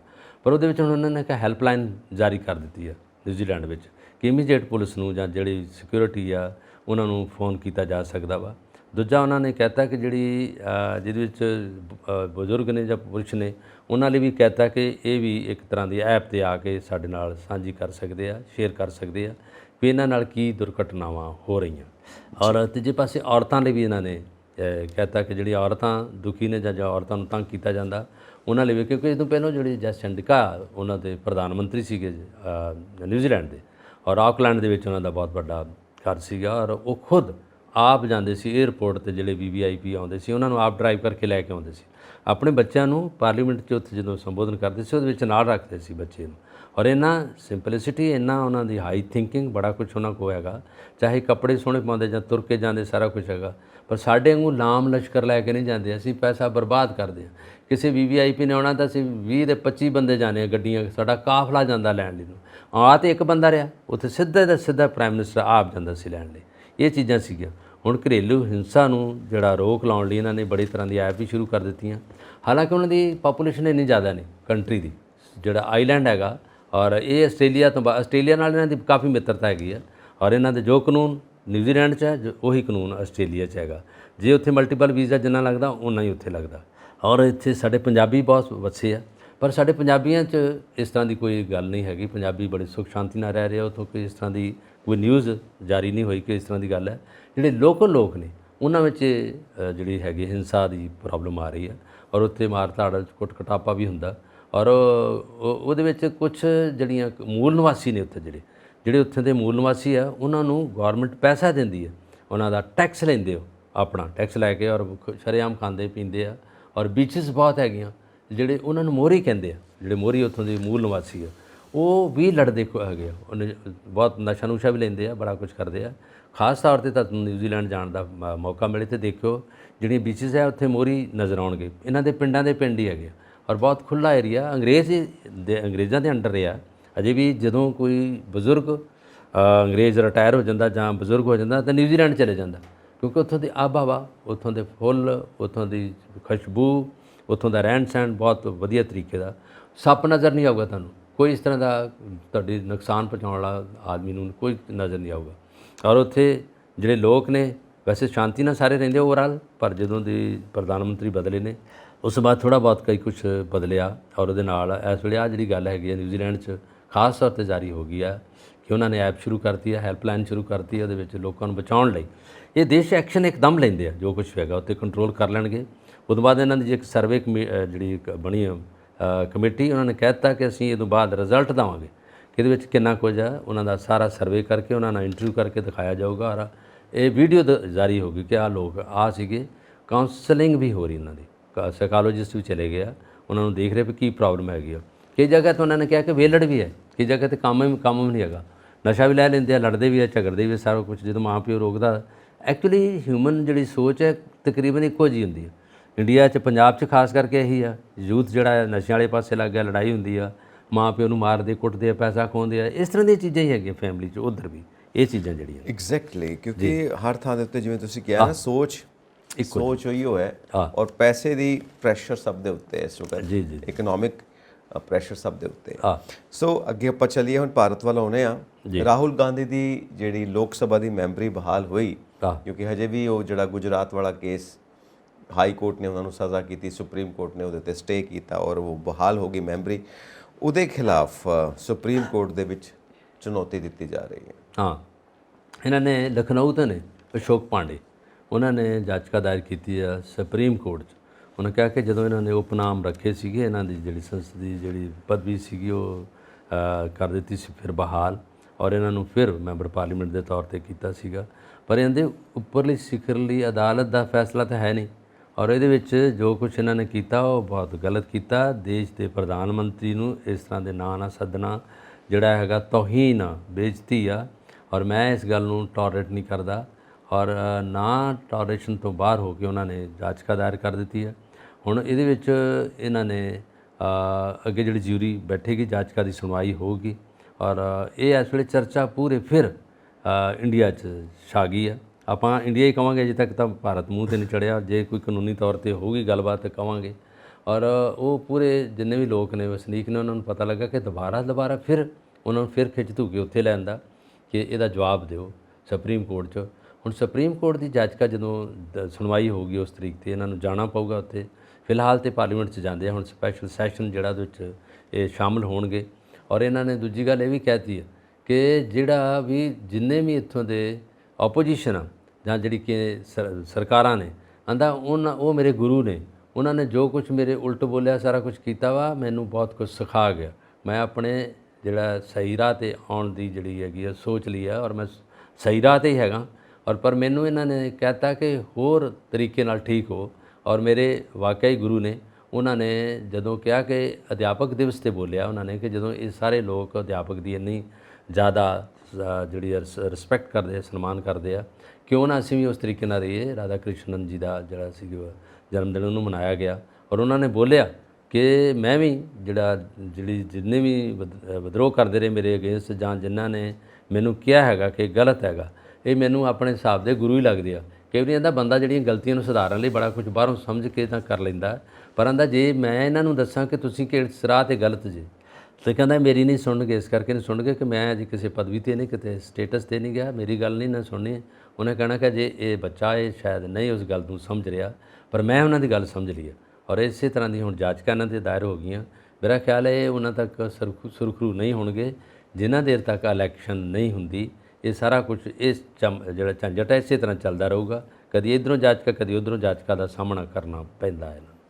ਬਿਲਕੁਲ ਇਹ ਸਭ ਜੋ ਐਕਸਪਰਟਸ ਨੇ ਉਹ ਤਾਂ ਇਹੀ ਕਹਿੰਦੇ ਨੇ ਕਿ ਪੋਲੀਟੀਕਲ ਹੈ, ਸਭ ਪੋਲੀਟੀਕਲ ਕੰਮ ਨੇ, ਪਹਿਲਾਂ ਵੀ ਪੋਲੀਟੀਕਲ ਹੈ, ਹੁਣ ਵੀ ਪੋਲੀਟੀਕਲ ਹੈ। ਪਰ ਜੋ ਵੀ ਹੈ ਇਹਦੇ ਵਿੱਚ ਕਿਉਂਕਿ ਸਾਡੀ ਸੁਪਰੀਮ ਕੋਰਟਸ ਇਹਦੇ 'ਚ ਇਨਵੋਲਵ ਨੇ, ਤਾਂ ਸਾਨੂੰ ਇਹਦੇ ਵੱਲ ਧਿਆਨ ਦੇਣਾ ਹੁੰਦਾ ਹੈ ਕਿ ਇਹ ਚੀਜ਼ਾਂ ਜਿਹੜੀਆਂ ਨੇ ਇਹ ਕਿਹੜੇ ਪਾਸੇ ਰੁਖ ਬੈਠਦਾ, ਇਹ ਵੀ ਦੇਖਣ ਵਾਲੀ ਗੱਲ ਬਣਦੀ ਹੈ। ਹਰ ਤਰ੍ਹਾਂ ਦਾ ਨਾ ਮਤਲਬ ਹਰ ਤਰ੍ਹਾਂ ਦਾ ਮਾਈਂਡ ਆ, ਹਰ ਤਰ੍ਹਾਂ ਦੀ ਸੋਚ ਭਾਰਤ ਦੇ ਵਿੱਚ ਹੈਗੀ ਆ। ਹੁਣ ਜੇ ਅਸੀਂ ਰਾਹੁਲ ਗਾਂਧੀ ਜੀ ਦੀ ਗੱਲ ਕਰੀਏ ਤਾਂ ਉਹਨਾਂ ਦਾ ਜੋ ਪਿਛੋਕੜ ਰਿਹਾ, ਜੋ ਪਰਿਵਾਰ ਦਾ ਉਹਨਾਂ ਦੀ ਹਿਸਟਰੀ ਰਹੀ ਆ, ਸੋ ਇੱਕ ਬੱਚਾ ਜੋ ਮਤਲਬ ਉਹ ਇੱਕ ਸ਼ਾਹੀ ਅੰਦਾਜ਼ ਹੈ ਨਾ, ਉਹ ਸਭ ਚੀਜ਼ਾਂ ਰਹੀਆਂ ਨੇ। ਔਰ ਉਹਦਾ ਦਿਮਾਗ ਦੇ ਉੱਤੇ ਇੱਕ ਉਹ ਖਾਸ ਸੋਚ ਰਹਿੰਦੀ ਹੈ, ਉਹ ਅਸੀਂ ਦੇਖਦੇ ਹਾਂ। ਔਰ ਤੁਸੀਂ ਦੇਖੋਗੇ ਕਿ ਜਦੋਂ ਰਾਹੁਲ ਗਾਂਧੀ ਆਏ ਨੇ ਹਜੇ ਰਾਜਨੀਤੀ ਦੇ ਵਿੱਚ, ਤਾਂ ਉਹਨਾਂ ਦੀ ਸੋਚ ਤੇ ਹੁਣ ਉਹ ਜਿਉਂ-ਜਿਉਂ ਪਬਲਿਕ ਦੇ ਵਿੱਚ ਆਏ ਨੇ, ਗਰੋ ਕਰਦੇ ਜਾ ਰਹੇ ਨੇ, ਉਹਨਾਂ ਦੀ ਸੋਚ ਬਦਲਦੀ ਜਾ ਰਹੀ ਹੈ। ਠੀਕ ਹੈ ਨਾ। ਹੁਣ ਭਾਰਤ ਜੋੜੋ ਯਾਤਰਾ ਤੋਂ ਬਾਅਦ ਤਾਂ ਉਹਨਾਂ ਦੀ ਸੋਚ ਬਹੁਤ ਜ਼ਿਆਦਾ ਮੈਚਿਓਰ ਹੋ ਕੇ ਨਿਕਲੀ ਹੈ। ਔਰ ਕੁਝ ਬੰਦਾ ਆਪਣੇ ਸਮੇਂ ਦੇ ਨਾਲ ਜਿਉਂ-ਜਿਉਂ ਸਟੱਡੀ ਵੀ ਕਰਦਾ, ਤਿਉਂ-ਤਿਉਂ ਉਹ ਗਰੋ ਕਰਦਾ ਹੈ। ਠੀਕ ਹੈ ਨਾ। ਜਦੋਂ ਉਹ ਆਏ ਸੀ ਤੇ ਜਦੋਂ ਉਹ ਅੱਜ ਦੀ ਡੇਟ ਹੈ, ਬਹੁਤ ਜ਼ਿਆਦਾ ਗੈਪ ਹੈ। ਤੁਸੀਂ ਦੇਖੋ ਗਰੋਥ ਹੁੰਦੀ ਹੈ। ਔਰ ਉਹ ਪਿਛੋਕੜ ਜਿਹੜਾ ਨਾ ਉਹਦਾ ਅਸਰ ਪੈਂਦਾ ਕਿ ਤੁਸੀਂ ਕਿਸ ਤਰ੍ਹਾਂ ਦੇ এনवायरमेंट ਵਿੱਚ ਪਲੇ ਹੋ, ਤੁਹਾਡੇ ਕਿਹਦੇ ਪਰਿਵਾਰ ਦੇ ਸੰਸਕਾਰ ਕੀ ਨੇ, ਉਹ ਸਭ ਚੀਜ਼ਾਂ ਦਾ ਅਸਰ ਪੈਂਦਾ ਹੈ। ਉਹ ਹਰੇਕ ਦੇ ਬੰਦੇ ਦੀ ਪਰਸਨੈਲਿਟੀ ਦੇ ਉੱਤੇ ਪੈਂਦਾ ਹੈ। ਤੁਸੀਂ ਇਹ ਚੀਜ਼ ਦੇਖਦੇ ਹੋ। ਹੁਣ ਤੁਸੀਂ ਦੇਖਦੇ ਹੋ ਕਿ ਜਲੰਧਰ ਦਾ ਬੱਚਾ ਔਰ ਚੰਡੀਗੜ੍ਹ ਦਾ ਬੱਚਾ ਫਰਕ ਹੋਏਗਾ, ਚੰਡੀਗੜ੍ਹ ਦਾ ਬੱਚਾ ਤੇ ਦਿੱਲੀ ਦਾ ਬੱਚਾ ਫਰਕ ਹੋਏਗਾ, ਦਿੱਲੀ ਦਾ ਬੱਚਾ ਤੇ ਮੁੰਬਈ ਦਾ ਬੱਚਾ ਫਰਕ ਹੋਏਗਾ, ਮੁੰਬਈ ਦਾ ਬੱਚਾ ਤੇ ਅਮਰੀਕਾ ਦਾ ਬੱਚਾ ਫਰਕ ਹੋਏਗਾ। এনवायरमेंट ਆ। ਸੋ ਉਸੇ ਤਰ੍ਹਾਂ ਹੀ ਪਰਿਵਾਰਾਂ ਦੇ ਸੰਸਕਾਰ, ਪਰਿਵਾਰਾਂ ਦੀ এনवायरमेंट, ਸ਼ੁਰੂ ਤੋਂ ਕੀ ਮਾਹੌਲ ਮਿਲਿਆ, ਪਰਵਰਿਸ਼ ਕਿੱਦਾਂ ਦੀ ਹੋਈ, ਤੁਹਾਡੀ ਐਜੂਕੇਸ਼ਨ ਕਿੱਦਾਂ ਦੀ ਰਹੀ, ਤੁਹਾਡੇ ਮਿੱਤਰ ਕਿੱਦਾਂ ਦੇ ਰਹੇ ਆਲੇ ਦੁਆਲੇ, ਸਭ ਕੁਝ ਇਹ ਕਾਊਂਟ ਕਰਦਾ। ਫਿਰ ਹੌਲੀ ਹੌਲੀ ਜਦੋਂ ਤੁਸੀਂ ਪਬਲਿਕ 'ਚ ਆਉਂਦੇ ਹੋ, ਤੁਹਾਨੂੰ ਪਤਾ ਲੱਗਦਾ ਕਿ ਭਾਰਤ ਕੀ ਹੈ, ਲੋਕ ਕੀ ਨੇ, ਜੀਵਨ ਕੀ ਹੈ। ਸਾਈਕੋਲੋਜਿਸਟ ਜਿਹਨੇ ਨੇ ਦੱਸਦੇ ਆ ਕਿ ਜਿਹੜੀ ਤੁਸੀਂ ਗੱਲ ਕੀਤੀ, ਵਾਤਾਵਰਣ ਬੜਾ ਕੁਝ ਬੰਦੇ ਦੀ ਪਰਸਨੈਲਿਟੀ ਨੂੰ ਡਿਵੈਲਪ ਕਰਦਾ। ਉਹ ਇਸ ਤਰ੍ਹਾਂ ਕਰਦਾ ਕਿ ਜਿਸ ਤਰ੍ਹਾਂ ਤੁਸੀਂ ਰਾਹੁਲ ਗਾਂਧੀ ਜੀ ਦੀ ਗੱਲ ਕੀਤੀ ਹੈ, ਇਹਨਾਂ ਦਾ ਪਿਛੋਕੜ ਤੇ ਸਿਆਸੀ ਰਿਹਾ ਔਰ ਸਿਆਸਤ ਨਾਲ ਸ਼ੁਰੂ ਤੋਂ ਰਿਹਾ। ਜਦੋਂ ਤੋਂ ਦੇਸ਼ ਆਜ਼ਾਦ ਹੋਇਆ ਉਦੋਂ ਤੱਕ ਇੰਦਰਾ ਗਾਂਧੀ ਜੀ, ਪੰਡਿਤ ਜਵਾਹਰ ਨਹਿਰੂ ਜੀ ਔਰ ਇਹਦੇ ਮਦਰ, ਔਰ ਉਦੋਂ ਬਾਅਦ ਜਦੋਂ ਜੇ ਰਹੇ ਆ ਡਾਕਟਰ ਮਨਮੋਹਨ ਸਿੰਘ, ਤਾਂ ਉਹ ਵੀ ਇਹਨਾਂ ਦੇ ਨਾਲ ਦੇ ਹੀ, ਉਹਨਾਂ ਨੂੰ ਇਹਨਾਂ ਨੇ ਆਪ ਬਣਾਇਆ। ਉਹਨਾਂ ਕੋਲ ਇਹਨਾਂ ਨੇ ਬਹੁਤ ਕੁਝ ਸਿੱਖਿਆ ਔਰ ਪਰਿਵਾਰ ਦੇ ਵਿੱਚੋਂ ਹੀ ਵਿਆਹ। ਇਹਨਾਂ ਨੂੰ ਗੁੜਤੀ ਜੇ ਪੰਜਾਬੀ 'ਚ ਕਹਿ ਲਈਏ ਤਾਂ ਸਿਆਸਤ ਦੀ ਆ, ਪੋਲੀਟਿਕਸ ਦੀ ਗੁੜਤੀ ਆ। ਇੱਕ ਸਾਈਕੋਲੋਜਿਸਟ ਦੱਸਦੇ ਨੇ, ਕਹਿੰਦੇ ਨੇ ਕਿ ਇੱਕ ਵਾਰ ਦੀ ਗੱਲ ਹੈ ਕਿ ਭੇਡਾਂ ਚਰ ਰਹੀਆਂ ਸੀ। ਆ ਜਿਹੜੀ ਭੇਡਾਂ ਚਰਾ ਰਿਹਾ ਸੀਗਾ, ਸ਼ੇਰ ਦਾ ਬੱਚਾ ਆਇਆ ਵਿੱਚ, ਉਹ ਭੇਡਾਂ 'ਚ ਰਲ ਗਿਆ। ਉਹਨਾਂ ਨੇ, ਉਹ ਭੇਡਾਂ ਨੇ ਉਹਨੂੰ ਪਿਆਰ ਕੀਤਾ। ਐਨੀਮਲ ਜਿਹੜੇ ਹੈ ਵੀ ਪਿਆਰ ਦੇ ਭੁੱਖੇ, ਉਹਨੂੰ ਨਾਲ ਮਿਲਾ ਲਿਆ। ਨਾਲ ਮਿਲਾ ਕੇ ਉਹ ਨਾਲ ਤੁਰਿਆ ਫਿਰਦਾ ਰਿਹਾ। ਆਸਤੇ ਆਸਤੇ ਵੱਡਾ ਹੋ ਗਿਆ। ਵੱਡਾ ਹੋਣ ਤੋਂ ਬਾਅਦ ਉਹ ਵੱਡਾ ਸ਼ੇਰ ਬੱਬਰ ਬਣ ਗਿਆ। ਜਦੋਂ ਬਾਅਦ ਭੇਡਾਂ 'ਤੇ ਇੱਕ ਵਾਰ ਦੀ ਗੱਲ ਕਹਿੰਦਾ ਜਿਹੜੀ ਕਿ ਸ਼ੇਰ ਆਇਆ, ਜਦੋਂ ਸ਼ੇਰ ਆਇਆ ਭੇਡਾਂ ਖਾਣ ਲਈ, ਅਤੇ ਨਾਲ ਲੱਗਦਾ ਜਿਹੜਾ ਸ਼ੇਰ ਦਾ ਬੱਚਾ ਸੀ ਵੱਡਾ ਹੋਇਆ, ਉਹ ਵੀ ਨਾਲ ਹੀ ਭੱਜ ਗਿਆ। ਉਹਨੇ ਇਹ ਨਹੀਂ ਕਿਹਾ ਵੀ ਮੈਂ ਸ਼ੇਰ ਦਾ ਬੱਚਾ ਇਹਦਾ ਟਾਕਰਾ ਕਰਾਂ ਜਾਂ ਇਸ ਪਾਸੇ ਜਾਵਾਂ, ਕਿਉਂਕਿ ਉਹਨੂੰ ਵਾਤਾਵਰਣ ਨੇ ਉਹਨਾਂ ਵਰਗਾ ਬਣਾ ਦਿੱਤਾ ਸੀ। ਉਸ ਮਾਹੌਲ 'ਚ ਸ਼ੇਰ ਦਾ ਬੱਚਾ ਵੀ ਭੇਡਾਂ ਵਾਂਗੂ ਦੌੜ ਗਿਆ, ਉਹ ਨਹੀਂ ਲੱਭਿਆ, ਨਾਲ ਹੀ ਭੇਡਾਂ ਦੌੜ ਗਿਆ। ਆਜੜੀ ਵੀ ਨਹੀਂ ਲੱਭਿਆ। ਆਜੜੀ ਨੂੰ ਤਾਂ ਪਤਾ ਵੀ ਸ਼ੇਰ ਨੇ ਸਾਨੂੰ ਪਾੜ ਦੇਣਾ, ਮਾਰ ਦੇਣਾ, ਖਾ ਦੇਣਾ। ਔਰ ਉਹ ਦੇਖ ਲਓ ਇਹ ਐਨਵਾਇਰਨਮੈਂਟ ਕਿੱਥੋਂ ਤੱਕ ਪਹੁੰਚਾ ਦਿੰਦਾ ਬੰਦੇ ਨੂੰ। ਸਾਈਕੋਲੋਜਿਸਟਾਂ ਦੀ ਜਿਹੜੀ ਇੱਕ ਸਲਾਹ ਹੈਗੀ ਆ ਕਿ ਜਿਹੜਾ ਬੱਚੇ ਦਾ ਪਾਲਣ ਪੋਸ਼ਣ, ਉਹਦਾ ਰਹਿਣ ਸਹਿਣ, ਉਹਨੂੰ ਮਾਹੌਲ, ਉਹਦਾ ਵਾਤਾਵਰਨ, ਉਹਦਾ ਆਲਾ ਦੁਆਲਾ, ਚੁਗਿਰਦਾ ਵੀ ਬੜਾ ਕੁਝ ਸਿਰਜ ਦਿੰਦਾ ਬੰਦੇ ਨੂੰ ਬਣਾਉਣ। ਐਗਜ਼ੈਕਟਲੀ ਆਹੀ ਚੀਜ਼ਾਂ ਨੇ। ਕਿਉਂਕਿ ਜੇ ਤੁਸੀਂ ਬਹਾਦਰ ਬਣਨਾ ਚਾਹੁੰਦੇ ਹੋ ਜੀ ਤਾਂ ਬਹਾਦਰਾਂ ਦੀ ਸੰਗਤ ਕਰੋ। ਜੇ ਤੁਸੀਂ ਇੰਟੈਲੀਜੈਂਟ ਬਣਨਾ ਚਾਹੁੰਦੇ, ਇੰਟੈਲੀਜੈਂਟ ਨਾਲ ਲੋਕਾਂ ਦੀ ਸੰਗਤ ਕਰੋ। ਜਿੱਦਾਂ ਦਾ ਬਣਨਾ ਚਾਹੁੰਦੇ ਹੋ, ਉੱਦਾਂ ਦੇ ਵਿਨਰਸ ਬਣਨਾ ਚਾਹੁੰਦੇ ਹੋ, ਵਿਨਰਸ ਦੀ ਸੰਗਤ ਕਰੋ। ਜੈਸੀ ਸੰਗਤ ਵੈਸੀ ਰੰਗਤ। ਉਹ ਮਤਲਬ ਕਹਿੰਦੇ ਨੇ ਨਾ, ਗੁਆਂਢੀ ਦਾ ਜੇ ਰੰਗ ਰੂਪ ਨਹੀਂ ਆਉਂਦਾ, ਮੱਤ ਜ਼ਰੂਰ ਆ ਜਾਂਦੀ ਆ। ਅਤੇ ਮੈਨ ਜੱਜ ਫਰੋਮ ਹਿਜ਼ ਕੰਪਨੀ। ਜਿਹੜੇ ਵੀ ਆਪਣੀ ਕੰਪਨੀ ਦਾ ਪਤਾ ਲੱਗਦਾ ਵੀ ਕਿੱਥੇ ਰਹਿੰਦਾ, ਕਿਹਨਾਂ 'ਚ ਰਹਿੰਦਾ, ਉੱਦਾਂ ਦਾ ਬੋਲ ਚਾਲ ਹੋਊਗਾ। ਜੇ ਤੁਹਾਡੇ ਫਾਦਰ ਅੱਛਾ ਬੋਲਦੇ ਆ, ਅੱਛੇ ਪੜ੍ਹਦੇ ਸੀਗੇ, ਅੱਛੇ ਕੱਪੜੇ ਪਾਉਂਦੇ ਸੀਗੇ, ਸੋਹਣੀ ਪਗੜੀ ਦਸਤਾਰ ਸਜਾਉਂਦੇ ਸੀਗੇ, ਬੂਟ ਪਾਲਿਸ਼ ਕਰਕੇ ਪਾਉਂਦੇ ਸੀ, ਤੁਹਾਡਾ ਵੀ ਜੀ ਕਰੂਗਾ। ਤੁਸੀਂ ਕਿਉਂਕਿ ਬਚਪਨ 'ਚ ਵੇਖਿਆ। ਸੰਸਕਾਰ ਹੈ, ਉਹੀ ਹੈ, ਉਹ ਸੰਸਕਾਰ ਹੈ, ਉਹੀ ਹੈ। ਐਗਜ਼ੈਕਟਲੀ। ਇਸ ਕਰਕੇ ਮਾਹੌਲ ਬਹੁਤ ਕਾਊਂਟ ਕਰਦਾ। ਜੈਸ। ਔਰ ਤੁਸੀਂ ਕਿੱਦਾਂ ਦੇ ਲੋਕਾਂ ਦੇ ਨਾਲ ਰਹਿਣਾ ਚਾਹੁੰਦੇ ਹੋ, ਕਿੱਦਾਂ ਦੇ ਲੋਕਾਂ ਦੇ ਨਾਲ ਨਹੀਂ ਰਹਿਣਾ ਚਾਹੁੰਦੇ ਹੋ, ਉੱਥੋਂ ਤੁਹਾਡਾ ਕਰੈਕਟਰ ਪਤਾ ਲੱਗਦਾ। ਜੈਸ। ਸੋ ਇਹ ਸਭ ਚੀਜ਼ਾਂ ਮਾਹੌਲ ਦੀਆਂ ਹੁੰਦੀਆਂ ਨੇ। ਹਾਂਜੀ। ਸੋ ਆਪਾਂ ਅੱਗੇ ਚੱਲਦੇ ਹਾਂ। ਅੱਗੇ ਇਹ ਜੀ ਕਿ ਢਿੱਲੋਂ ਬ੍ਰਦਰਸ ਸੁਸਾਈਡ ਕੇਸ ਪਿੱਛੇ ਜੇ ਉਹ ਦੋ ਭਰਾਵਾਂ ਨੂੰ ਬਹੁਤ ਜ਼ਿਆਦਾ ਜ਼ਲੀਲ ਕੀਤਾ SHO ਨੇ ਕਿਸੇ ਫੈਮਿਲੀ ਮੈਟਰ ਦੇ ਵਿੱਚ, ਤੇ ਦੋਵਾਂ ਨੇ ਨਹਿਰ 'ਚ ਛਾਲ ਮਾਰ ਕੇ ਜਾਨ ਦੇ ਦਿੱਤੀ ਸੀ। ਹੁਣ ਇਹ ਉਹਨਾਂ ਪੁਲਿਸ ਕਰਮਚਾਰੀਆਂ ਦੇ ਉੱਤੇ ਡਿਸਪਲਿਨਰੀ ਐਕਸ਼ਨ ਲਿੱਤਾ ਜਾ ਰਿਹਾ। ਕਾਨੂੰਨਨ ਐਕਸ਼ਨ ਵੀ ਹੋਏਗਾ, ਡਿਪਾਰਟਮੈਂਟਲ ਐਕਸ਼ਨ ਵੀ ਹੋਏਗਾ। ਪੰਜਾਬ ਦੇ ਵਿੱਚ ਦੋ ਮਸਲੇ ਇਸ ਤਰ੍ਹਾਂ ਦੇ ਭਿਆਨਕ ਹੋਏ ਆ ਜਿਨ੍ਹਾਂ ਦਾ ਲੋਕਾਂ ਨੂੰ ਇਸ ਵੇਲੇ ਇੰਨੀ ਜਿਹੜੀ ਆ ਦੁੱਖ ਹੈ ਔਰ ਇੰਨਾ ਉਹਨਾਂ ਦਾ ਹਿਰਦਾ ਵਲੂੰਦਰਿਆ ਗਿਆ ਇਹਨਾਂ ਨਾਲ। ਸਿੱਧੂ ਮੂਸੇਵਾਲੇ ਦਾ ਕਤਲ ਔਰ ਦੂਜਾ ਜਿਹੜਾ ਜਲੰਧਰ ਦੇ ਵਿੱਚ ਸੁਸਾਈਡ ਕੀਤਾ ਵਾ ਦੋ ਭਰਾਵਾਂ ਨੇ, ਮਾਨਵਜੀਤ ਢਿੱਲੋਂ ਔਰ ਜਸ਼ਨਵੀਰ ਢਿੱਲੋਂ, ਦੋ ਭਰਾ ਸੀਗੇ। ਔਰ ਉਹਨਾਂ ਨੂੰ ਪੁਲਿਸ ਦੀ ਜਿਹੜੀ ਜ਼ਿਆਦਾ ਖਿੱਚਾਤੋਈ, ਉਹਨਾਂ ਦੀ ਬੇਇੱਜ਼ਤੀ ਔਰ ਉਹਨਾਂ ਨੂੰ ਮਾਰਿਆ ਕੁੱਟਿਆ। ਐਕਚੁਅਲੀ ਇੱਕ ਮਸਲੇ ਦੇ ਵਿੱਚ ਗਏ ਸੀ, ਕੋਈ ਕੁੜੀ ਸੀਗੀ ਔਰ ਉਹਨਾਂ ਦੇ ਬ੍ਰਦਰ, ਉਹਨਾਂ ਦਾ ਦੋਸਤ ਸੀਗਾ, ਉਹਨਾਂ ਦੀ ਭੈਣ ਸੀਗੀ, ਉਹਨਾਂ ਦਾ ਆਪਣੇ ਸਹੁਰਿਆਂ ਨਾਲ ਕੋਈ ਝਗੜਾ ਸੀਗਾ। ਉਹ ਦੋ ਪਾਰਟੀਆਂ ਨੂੰ ਪੁਲਿਸ ਨੇ ਡਿਵੀਜ਼ਨ ਨੰਬਰ 1 ਜਲੰਧਰ 'ਚ ਬੁਲਾਇਆ ਗਿਆ। ਜਦੋਂ ਬੁਲਾਇਆ ਉੱਥੇ, ਔਰ ਜਦੋਂ ਉਹ ਮੁੰਡੇ ਉੱਥੇ ਗਏ ਉਹਨਾਂ ਦੇ ਹੈਲਪ ਲਈ, ਜਦੋਂ ਗੱਲਬਾਤ ਹੋਈ ਔਰ ਉਹਦੇ ਵਿੱਚ ਇੱਕ ਪੁਲਿਸ ਦੀ ਕਨਸਟੇਬਲ ਸੀ ਜਗਜੀਤ ਕੌਰ, ਮੁਨਸ਼ੀ ਬਲਵਿੰਦਰ ਕੁਮਾਰ, SHO ਨਵਦੀਪ ਸਿੰਘ, ਉਹ ਤਾਂ SHO ਨਹੀਂ ਸੀਗੇ। 15 ਅਗਸਤ ਦੇ ਰਾਊਂਡ ਦੀ ਗੱਲ ਹੈ। ਜਦੋਂ ਉਹਨਾਂ ਨੇ ਕਿਹਾ ਕੈਮਰੇ, ਇਹਨਾਂ ਨੇ ਕੋਈ CCTV ਕੈਮਰੇ ਆਨ ਨਹੀਂ ਸੀ, ਕੁਝ ਵੀ ਇਹਨਾਂ ਜਾਣਬੁੱਝ ਕੇ ਬੰਦ ਕਰ ਦਿੱਤੇ। ਔਰ ਉਹ ਮੁੰਡਿਆਂ ਨੂੰ ਉਹਨਾਂ ਨੇ ਕਿਹਾ ਕਿ ਤੁਸੀਂ ਜਿਹੜੀ ਕਨਸਟੇਬਲ ਨੇ ਉਹਨਾਂ ਦੇ ਉਲਟ ਤੁਸੀਂ ਬਹੁਤ ਕੁਝ ਬੋਲਿਆ, ਵੱਧ ਘੱਟ ਬੋਲਿਆ। ਔਰ ਉਹਨੂੰ ਮੁੰਡੇ ਨੂੰ ਧੂ ਕੇ ਉਹਦੇ ਵਿੱਚ ਕਸਟਡੀ 'ਚ ਅੰਦਰ ਲੈ ਗਏ, ਮਾਨਵਜੀਤ ਨੂੰ, ਔਰ ਉਹਦੀ ਪਗੜੀ ਵੀ ਲਾਈ। ਔਰ ਉਦੋਂ ਬਾਅਦ ਉਹਨੂੰ ਧੱਕਾ ਮੁੱਕੀ ਚਪੇੜਾਂ ਵੀ ਮਾਰੀਆਂ, ਕਈ ਕੁਝ ਕੀਤਾ। ਔਰ ਛੋਟਾ ਮੁੰਡਾ ਭਰਾ ਵੇਂਹਦਾ ਸੀਗਾ, ਉਹ ਨਹੀਂ ਸਹਾਰ ਸਕਿਆ ਵੀ ਮੇਰੇ ਵੱਡੇ ਭਰਾ ਨੂੰ ਇੰਨਾ ਕੁਝ ਕੀਤਾ। ਔਰ ਉਹਨੇ ਮਿੰਤਰਲਾ ਕੀਤਾ, ਕਈ ਕੁਝ ਕੀਤਾ, ਔਰ ਉਹ ਨਹੀਂ ਬਾਜ ਆਏ। ਔਰ ਉਦੋਂ ਬਾਅਦ ਇਹ ਮਸਲਾ ਹੋਇਆ ਕਿ ਮੁੰਡਾ ਜਿਹੜਾ ਸੀਗਾ, ਇਹ ਸਾਰੇ ਮੇਰੇ ਖਿਆਲ ਦਰਸ਼ਕ ਜਾਣਦੇ ਆ, ਜਿਹੜਾ ਜਸ਼ਨਵੀਰ ਸੀ ਉਹ ਗੋਂਦਵਾਲ ਪੁਲ ਵਾਲੇ ਪਾਸੇ ਨੂੰ ਭੱਜ ਗਿਆ ਘਰੋਂ। ਘਰਦਿਆਂ ਨੂੰ ਦੱਸਿਆ ਨਹੀਂ, ਚਾਬੀ ਗੱਡੀ ਲਾਈ ਔਰ ਉੱਧਰ ਚਲੇ ਗਿਆ। ਗੋਂਦਵਾਲ ਸਾਹਿਬ ਉਹਨਾਂ ਦਾ ਆਪਣਾ ਇੱਕ ਕੰਪਲੈਕਸ, ਸਿਟੀ ਕੰਪਲੈਕਸ ਬਣ ਰਿਹਾ ਸੀਗਾ, ਉਹਦੇ ਲਈ ਵੀ ਬਹਾਨੇ ਨਾਲ ਨਿਕਲ ਗਿਆ। ਉਹਨੇ ਉੱਥੇ ਜਾ ਕੇ ਛਾਲ ਮਾਰਨ ਦੀ ਕੋਸ਼ਿਸ਼ ਕੀਤੀ। ਇਹਨਾਂ ਦਾ ਫੋਨ ਚਲੇ ਗਿਆ ਉੱਧਰੋਂ ਵੀ ਤੂੰ ਕਿੱਥੇ ਆ? ਉਹ ਕਹਿੰਦਾ ਮੈਂ ਇਸ ਪਾਸੇ ਆ। ਉਹਦਾ ਦੀ ਮਾਸੀ ਦਾ ਮੁੰਡਾ ਇੱਕ ਮਾਨਵਜੀਤ ਉੱਪਲ ਔਰ ਮਾਨਵਜੀਤ ਖੁਦ, ਉਹਦੇ ਦੋਨੇ ਭਰਾ ਚਲੇ ਗਏ ਗੱਡੀ ਲੈ ਕੇ। ਇੱਕਦਮ ਉਹਨਾਂ ਨੇ ਉਹਨੂੰ ਫੜਿਆ, ਉੱਥੇ ਜਾ ਕੇ 1.5 ਘੰਟਾ ਲੱਗਿਆ ਉਹਨਾਂ ਨੂੰ ਫੜ ਕੇ ਵੇਖਿਆ। ਫਿਰ ਉਹ ਫੋਨ ਲਾਉਣ ਲੱਗ ਪਿਆ ਮਾਨਵਜੀਤ, ਆਪਣੀ ਮਦਰ ਨੂੰ ਦੱਸਿਆ ਵੀ ਜਸ਼ਨਵੀਰ ਇੱਥੇ ਹੈਗਾ। ਇਨ ਬਿਟਵੀਨ ਉਹ ਗੁੱਸੇ 'ਚ ਆ ਕੇ ਇੱਕਦਮ ਜਦੋਂ ਗੱਲਬਾਤ ਹੋਈ, ਉਹਨੇ ਪਗੜੀ ਰੱਖ ਕੇ ਛਾਲ ਮਾਰ ਦਿੱਤੀ ਬਿਆਸ ਦਰਿਆ ਦੇ ਵਿੱਚ। ਉਦੋਂ ਬਾਅਦ ਉਹਦੇ ਮਾਨਵਜੀਤ ਨੂੰ ਪਤਾ ਲੱਗਾ, ਉਹਨੇ ਇੱਕਦਮ ਵੇਖਿਆ ਮੇਰਾ ਭਰਾ ਚਲੇ ਗਿਆ। ਮੇਰੇ ਲਈ ਇਹ ਗੁੱਸੇ 'ਚ ਆਇਆ ਸੀ, ਮੈਨੂੰ ਬਚਾਉਣ ਲਈ ਆਇਆ ਸੀਗਾ, ਮੈਨੂੰ ਉਹਦਾ ਰੋਹ ਸੀਗਾ। ਉਹਨੇ ਉਹਨੂੰ ਬਚਾਉਣ ਲਈ ਮਗਰੇ ਛਾਲ ਮਾਰਤੀ। ਮੁੜ ਕੇ ਜਿਹੜਾ ਮਾਨਵਜੀਤ ਉੱਪਲ ਸੀ ਉਹਨੂੰ ਪਤਾ ਲੱਗਾ, ਉਹਨੇ ਵਿਚਾਰੇ ਨੇ ਆ ਕੇ ਪੁਲਿਸ ਨੂੰ ਦੱਸਿਆ। ਪੁਲਿਸ ਦਾ ਨਾਕਾ ਲੱਗਦਾ ਉੱਥੇ ਬਿਆਸ ਦਰਿਆ ਦੇ ਕੰਢੇ ਤੇ, ਉਹਨਾਂ ਨੂੰ ਦੱਸਿਆ। ਉਦੋਂ ਬਾਅਦ ਪੁਲਿਸ ਵੀ ਭੱਜੀ, ਜਿਹੜੀਆਂ ਗਸ਼ਤੀ ਜਿਹੜੀ ਟੋਲੀਆਂ ਪੁਲਿਸ ਦੀਆਂ ਉਹ ਵੀ ਭੱਜੀਆਂ। ਉਹਨਾਂ ਨੇ ਆਪਣੀ ਗੱਡੀਆਂ ਭਜਾ ਕੇ ਫਿਰ ਗੋਤਾਖੋਰ ਭਜਾਏ, ਬੜਾ ਕੁਝ ਹੋਇਆ। ਉਹ ਅੱਜ ਤੱਕ ਕੁਝ ਨਹੀਂ ਹੋਇਆ। ਫਿਰ ਜਾ ਕੇ ਆ 2 ਦਿਨ ਹੋਏ ਆ, ਧੁੰਦਾ ਪਿੰਡ ਹੈਗਾ ਗੋਂਦਵਾਲ ਦੇ ਨਾਲ ਹੀ ਆ, ਉਸ ਪਿੰਡ ਦੇ ਜਿਹੜੇ ਏਰੀਏ ਦੇ ਵਿੱਚੋਂ ਉਹ ਕੋਈ ਕਿਸਾਨ ਸੀਗਾ, ਆਪਣੇ ਖੇਤਾਂ 'ਚ ਤੁਰਿਆ ਫਿਰਦਾ ਸੀ, ਉਹਨੂੰ ਬਾਂਹ ਨਜ਼ਰ ਆਈ। ਉਹਨੇ ਜਦੋਂ ਬਾਂਹ ਦੇਖੀ, ਗਾਰੇ ਦੇ ਵਿੱਚੋਂ ਉਹਦੀ ਬਾਡੀ ਦੱਬੀ ਪਈ ਸੀ। ਉਹਨੇ ਬਾਂਹ ਵਿੱਚੋਂ ਉਹਨੂੰ ਫੋਲਿਆ, ਕੱਢਿਆ, ਉਹ ਜਸ਼ਨਵੀਰ ਦੀ ਡੈੱਡ ਬਾਡੀ ਸੀ। ਜਸ਼ਨਵੀਰ ਦੀ ਡੈੱਡ ਬਾਡੀ 'ਚੋਂ ਬਾਅਦ ਉਹਨਾਂ ਨੇ ਵੇਖਿਆ ਉਹਦੀਆਂ ਚਾਬੀਆਂ ਵਿੱਚੋਂ ਨਿਕਲੀਆਂ, ਮੋਬਾਈਲ ਨਿਕਲਿਆ। ਉਹਨਾਂ ਦਾ ਪਤਾ ਲੱਗਾ ਵੀ ਜਸ਼ਨਵੀਰ ਹੈ। ਫਿਰ ਉਹਦੇ ਫਾਦਰ ਨੂੰ ਫੋਨ ਕੀਤਾ, ਫਿਰ ਤਲਵੰਡੀ ਚੌਧਰੀਆਂ ਲੈ ਕੇ ਗਏ, ਪੁਲਿਸ ਵਾਲਿਆਂ ਨੂੰ ਪਤਾ ਲੱਗਿਆ ਔਰ ਉਹਨਾਂ ਨੇ ਫਿਰ ਇਸਦਾ ਕਪੂਰਥਲੇ ਪੋਸਟਮਾਰਟਮ ਕਰਵਾਇਆ।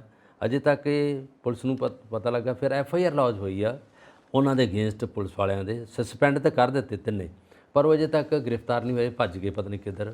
ਉਹਦੇ ਫਾਦਰ ਸਾਹਿਬ ਦਾ, ਜਤਿੰਦਰਪਾਲ ਢਿੱਲੋਂ ਜੀ ਦਾ ਬਿਆਨ ਸੀਗਾ ਕਿ ਅਸੀਂ ਹੋ ਸਕਦਾ ਸੀ ਚੰਡੀਗੜ੍ਹ ਇਹਨਾਂ ਦੀ ਡੈੱਡ ਬੋਡੀ ਲੈ ਕੇ ਜਾਈਏ। ਔਰ ਇਹਦੇ ਵਿੱਚ ਖੰਨਾ ਜੀ ਦੂਜੀ ਗੱਲ ਉਹਨਾਂ ਦਾ ਰੋਸ ਹੈਗਾ, ਜਦੋਂ ਕਿ ਵਿਰੋਧੀ ਪਾਰਟੀਆਂ ਜਿਹੜੀ ਸੀ ਉਹਦੇ ਸਾਰੇ ਨੇਤਾ ਆਇਆ, ਮਜੀਠੀਆ ਸਾਹਿਬ ਉੱਥੇ ਆਇਆ, ਸੁਖਬੀਰ ਬਾਦਲ ਜੀ ਆਇਆ, ਪ੍ਰਗਟ ਸਿੰਘ ਆਏ ਉੱਥੇ, ਬੜਿੰਗ ਸਾਹਿਬ ਆਏ ਉੱਥੇ। ਅਜੇ ਤੱਕ ਜਿਹੜੀ ਸਾਡੀ ਆਪ ਸਰਕਾਰ ਹੈ, ਇਹਨਾਂ ਨੂੰ ਨਹੀਂ ਪਤਾ ਲੱਗਾ ਕਿ ਇੰਨੀ ਵੱਡੀ ਟ੍ਰੈਜਡੀ ਹੋ ਗਈ ਆ। ਉਹਨਾਂ ਦੇ 2 ਪੁੱਤ ਇਸ ਜਹਾਨ ਤੋਂ ਚਲੇ ਗਏ ਆ ਔਰ ਦੂਜਾ ਨਹੀਂ ਲੱਭ ਰਿਹਾ। ਔਰ ਇਹਨਾਂ ਨੇ ਆ ਕੇ, ਜਾਂ ਭਗਵੰਤ ਮਾਨ ਸਾਹਿਬ ਨੂੰ ਆਪ ਆਉਣਾ ਚਾਹੀਦਾ ਸੀ, ਜਾਂ ਇਹਨਾਂ ਦਾ ਕੋਈ ਮੰਤਰੀ ਆ ਕੇ ਗੱਲ ਕਰਦਾ। ਕਿਸੇ ਨੇ ਉਹਨਾਂ ਨਾਲ ਅਫਸੋਸ ਜ਼ਾਹਰ ਨਹੀਂ ਕੀਤਾ, ਕੁਝ ਸਾਂਝਾ ਨਹੀਂ ਕੀਤੀ ਗੱਲ। ਔਰ ਉਹਨਾਂ ਨੂੰ ਇਸ ਗੱਲ ਦਾ ਬਹੁਤ ਵੱਡਾ ਰੋਸ ਆ ਔਰ ਸਾਡੇ ਦਰਸ਼ਕ ਇਸ ਗੱਲ ਨੂੰ ਸੁਣਦੇ ਨੇ, ਪਤਾ ਇਹਨਾਂ ਨੂੰ। ਔਰ ਸਾਰੇ ਦਰਸ਼ਕ ਵੀ ਇਸ ਪਾਸੇ ਨੇ, ਪੂਰਾ ਪੰਜਾਬ, ਪੂਰਾ ਹਿੰਦੁਸਤਾਨ, ਪੂਰਾ ਵਰਲਡ ਇਸ ਪਾਸੇ ਆ। ਕਿਸੇ ਘਰ ਦੇ 2 ਬੱਚੇ, 2 ਜਵਾਨ ਮੁੰਡੇ, 6.25 ਫੁੱਟ ਤਾਂ ਮਾਨਵਜੀਤ ਢਿੱਲੋਂ ਉੱਚਾ ਸੀਗਾ, 6 ਫੁੱਟ ਦੂਜਾ ਮੁੰਡਾ ਜਸ਼ਨਵੀਰ ਸੀਗਾ। 2 ਚਿਰਾਗ ਉਹਨਾਂ ਦੇ ਬੁਝ ਗਿਆ। ਇਸ ਵੇਲੇ ਘਰ ਜਿਹੜਾ ਬਿਲਕੁਲ ਸੁਨਮਸਾਨ ਹੋ ਗਿਆ ਔਰ ਸਰਕਾਰ ਦੇ ਕੋਈ ਇਸ ਤਰ੍ਹਾਂ ਦੀ ਗੱਲ ਨਹੀਂ। ਸਰਕਾਰ ਨੂੰ ਚਾਹੀਦਾ ਕਿ ਉਹਨਾਂ ਨਾਲ ਦੁੱਖ ਸਾਂਝਾ ਕਰੇ ਔਰ ਉਹਨਾਂ ਨੂੰ ਗ੍ਰਿਫਤਾਰ ਕਰੇ, ਤਿੰਨਾਂ ਨੂੰ ਗ੍ਰਿਫਤਾਰ ਕਰਕੇ ਉਹਨਾਂ 'ਤੇ ਕੇਸ ਕਰੇ, ਉਹਨਾਂ ਦਾ ਜੋ ਕੁਝ ਬਣਦੀ ਹੈ ਧਾਰਾ ਲਾਉਣ। 3 ਧਾਰਾ ਲਾਤੀ ਉਹਨਾਂ 'ਤੇ, ਪਰ ਉਦੋਂ ਬਾਅਦ ਜਿਹੜੀ ਪਗੜੀ ਸੁੱਟਣ ਦਾ ਜਾਂ ਉਹ ਧਾਰਾ ਨਹੀਂ ਅਜੇ ਤੱਕ ਲੱਗੀ। ਉਹਦੇ ਫਾਦਰ ਨੇ ਕਿਹਾ ਕਿ ਉਹ ਵੀ ਧਾਰਾ ਲਾਉਣੀ ਚਾਹੀਦੀ ਹੈ। ਔਰ ਬਹੁਤ ਵੱਡਾ ਦੁਖਾਂਤ ਆ, ਬਹੁਤ ਵੱਡੀ ਟ੍ਰੈਜਡੀ ਜਿਹੜੀ ਹੈਗੀ ਹੈ ਇਹ ਵਾਪਰ ਗਈ ਆ ਔਰ ਪੰਜਾਬ ਦੇ ਲੋਕ ਸਾਰੇ ਇਹਦੇ ਨਾਲ ਸ਼ਾਮਲ ਨੇ। ਥੋੜ੍ਹੇ ਦਿਨਾਂ ਬਾਅਦ ਕੈਂਡਲ ਮਾਰਚ ਵੀ ਹੋਇਆ ਸੀਗਾ, ਉਹਦੇ ਵਿੱਚ ਵੀ ਬਹੁਤ ਲੋਕ ਸ਼ਾਮਲ ਹੋਏ ਆ। ਦੁੱਖ ਤਾਂ ਦੁੱਖ ਹੈ ਖੰਨਾ ਜੀ, ਦੁੱਖ ਹੈ ਬੱਚਿਆਂ ਦਾ ਖਾਸ ਕਰਕੇ। ਹੁਣ ਘਰ 'ਚ ਕੀ ਰਹਿ ਗਿਆ, ਮਾਂ ਪਿਓ ਰਹਿ ਗਏ, ਬਜ਼ੁਰਗ ਦਾਦਾ ਜੀ ਆ, ਉਹਨਾਂ ਨੂੰ ਪਹਿਲਾਂ ਦੱਸਦੇ ਨਹੀਂ ਸੀ, ਉਹਨਾਂ ਨੂੰ ਦੱਸਦਾ, ਉਹ ਵੀ ਵਿਚਾਰੇ ਇਸ ਵੇਲੇ ਹੋਰ ਬਿਮਾਰ ਹੋ ਗਏ।